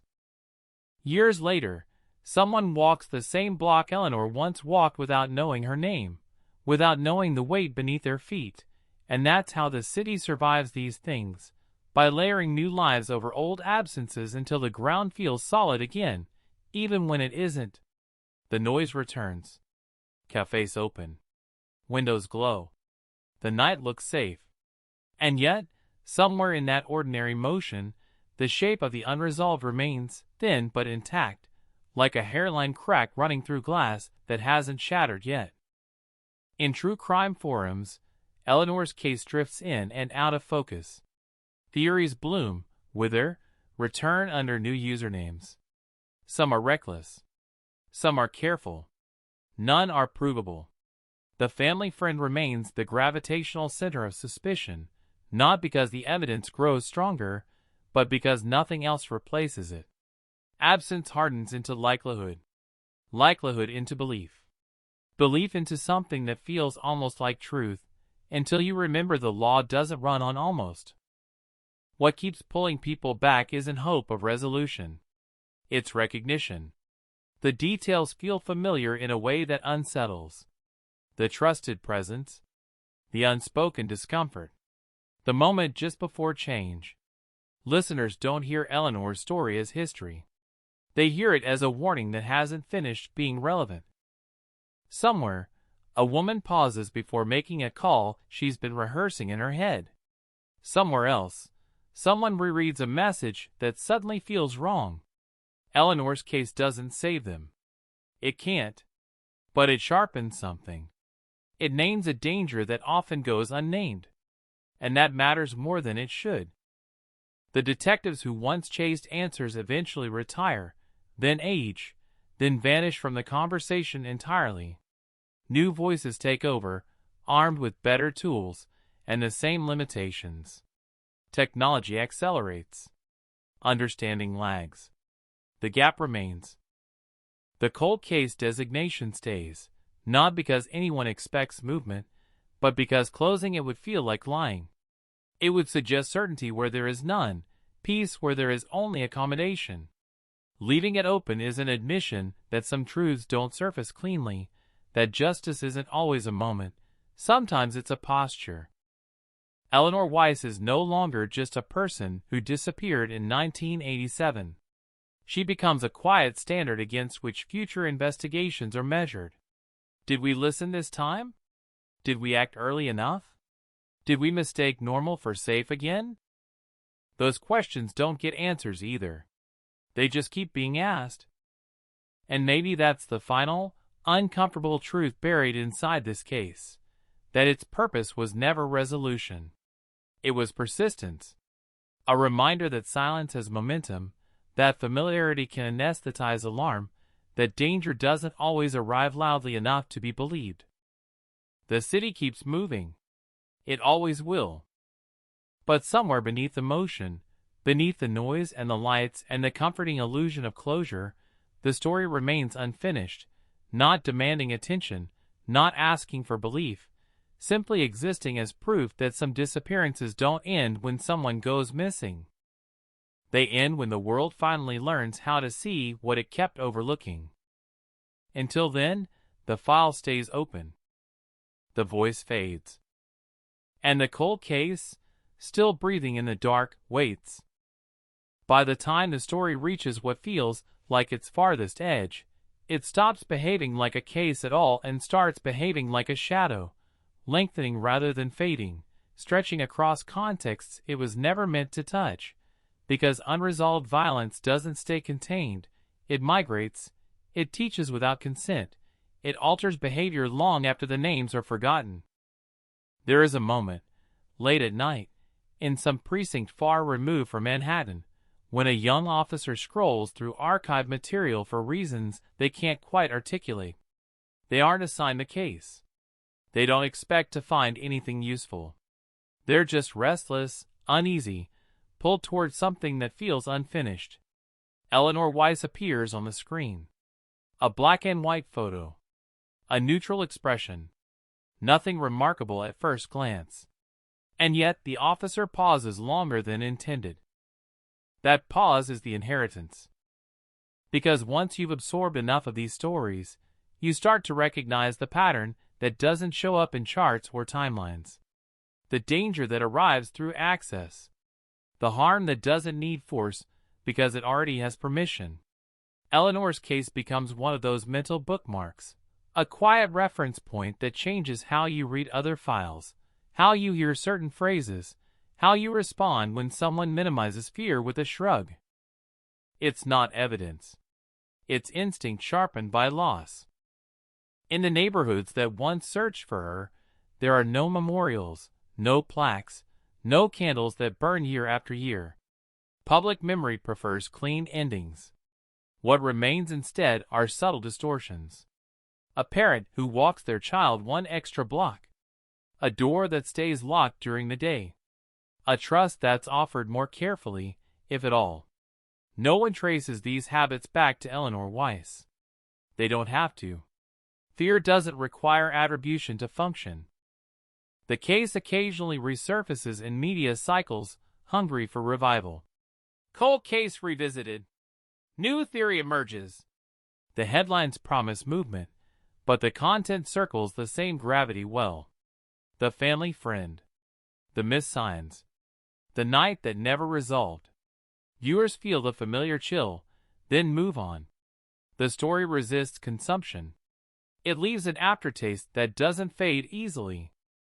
What never makes it into those segments is the quiet consensus that is formed over decades, unspoken but heavy. That if the truth ever surfaced, it wouldn't shock anyone who's been paying attention. It would only confirm what the case has been whispering all along. That the most unsettling answers are often the most obvious ones, obscured not by complexity, but by discomfort. Eleanor Weiss doesn't become famous. She becomes instructive. In training rooms, her case is referenced obliquely. Not by name sometimes. Just as an example of what happens when concern doesn't escalate, when familiarity overrides scrutiny, when the threshold for action is set too high for the realities it's meant to confront. The lesson is never framed as blame. It's framed as responsibility. Listen sooner. Act earlier. Trust patterns, not just proof. Still, none of that brings her back. None of it fills the space she left behind, the life she didn't get to finish negotiating into something safer.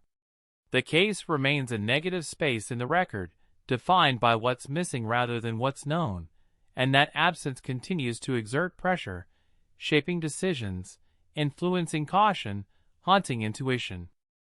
There are nights when the city feels especially loud, when sirens overlap and lights blur, and it seems impossible that anything could disappear without being noticed. And yet it happens. It always has. Eleanor Weiss vanished not into darkness, but into normalcy, into the assumption that tomorrow would provide answers that never arrived. That's the final cruelty of the case. Not that it defies explanation, but that it fits too neatly into the world as it is. No revelation arrives to redeem the years. No final witness steps forward. No remains surface to anchor grief. The story ends the way it has always ended, suspended, unresolved, humming quietly beneath the surface of everything it's touched. And maybe that's why it endures. Because as long as the file remains open, as long as the questions stay uncomfortable and unanswered, Eleanor Weiss is not reduced to a statistic or a cautionary footnote. She remains present, a reminder, a disturbance in the narrative that refuses to smooth out. The city keeps going. It always does. But somewhere in its memory, buried deep among millions of stories, one absence continues to register, faint but persistent, insisting that attention matters, that silence accumulates, that some cold cases aren't waiting for a breakthrough. They're waiting for the world to finally admit what it already knows. Time doesn't heal this kind of story. It only changes how it's carried. As the decades stretch further from 1987, the Eleanor Weiss case slips into a strange state where it is no longer current, no longer shocking, yet never fully dormant. It lives in the margins of other narratives, invoked without ceremony, referenced without explanation, like a scar people don't point at anymore but still avoid touching. The silence around it thickens, not because it's forgotten, but because it has become understood in a way that resists articulation. Understanding without proof is an uneasy thing. There is a point at which investigators stop asking what happened that night and start asking why nothing interrupted it. Why no call escalated? Why no warning felt loud enough? Why familiarity functioned as camouflage? Those questions don't belong to Eleanor alone. They belong to every case that followed the same invisible trajectory. That's why her story never closes. It keeps replicating itself in fragments, in patterns, in echoes that feel disturbingly familiar. Somewhere in the city, an old answering machine is thrown away during an apartment cleanout. Somewhere else, a storage locker is emptied, its contents scattered, undocumented, lost. With every passing year, the number of places where the truth could have been hiding shrinks, not because answers were found, but because the physical world moves on without them. Evidence doesn't need to be destroyed to disappear.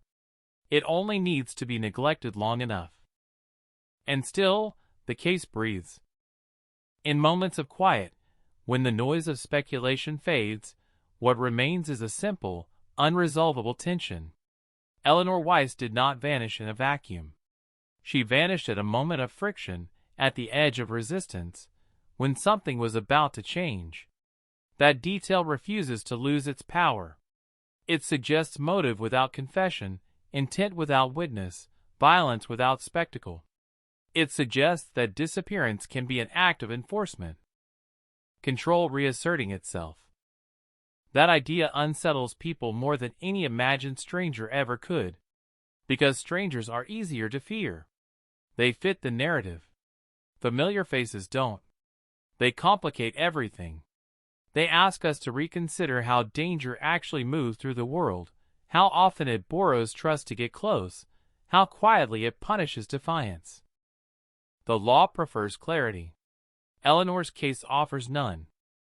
What it offers instead is accumulation.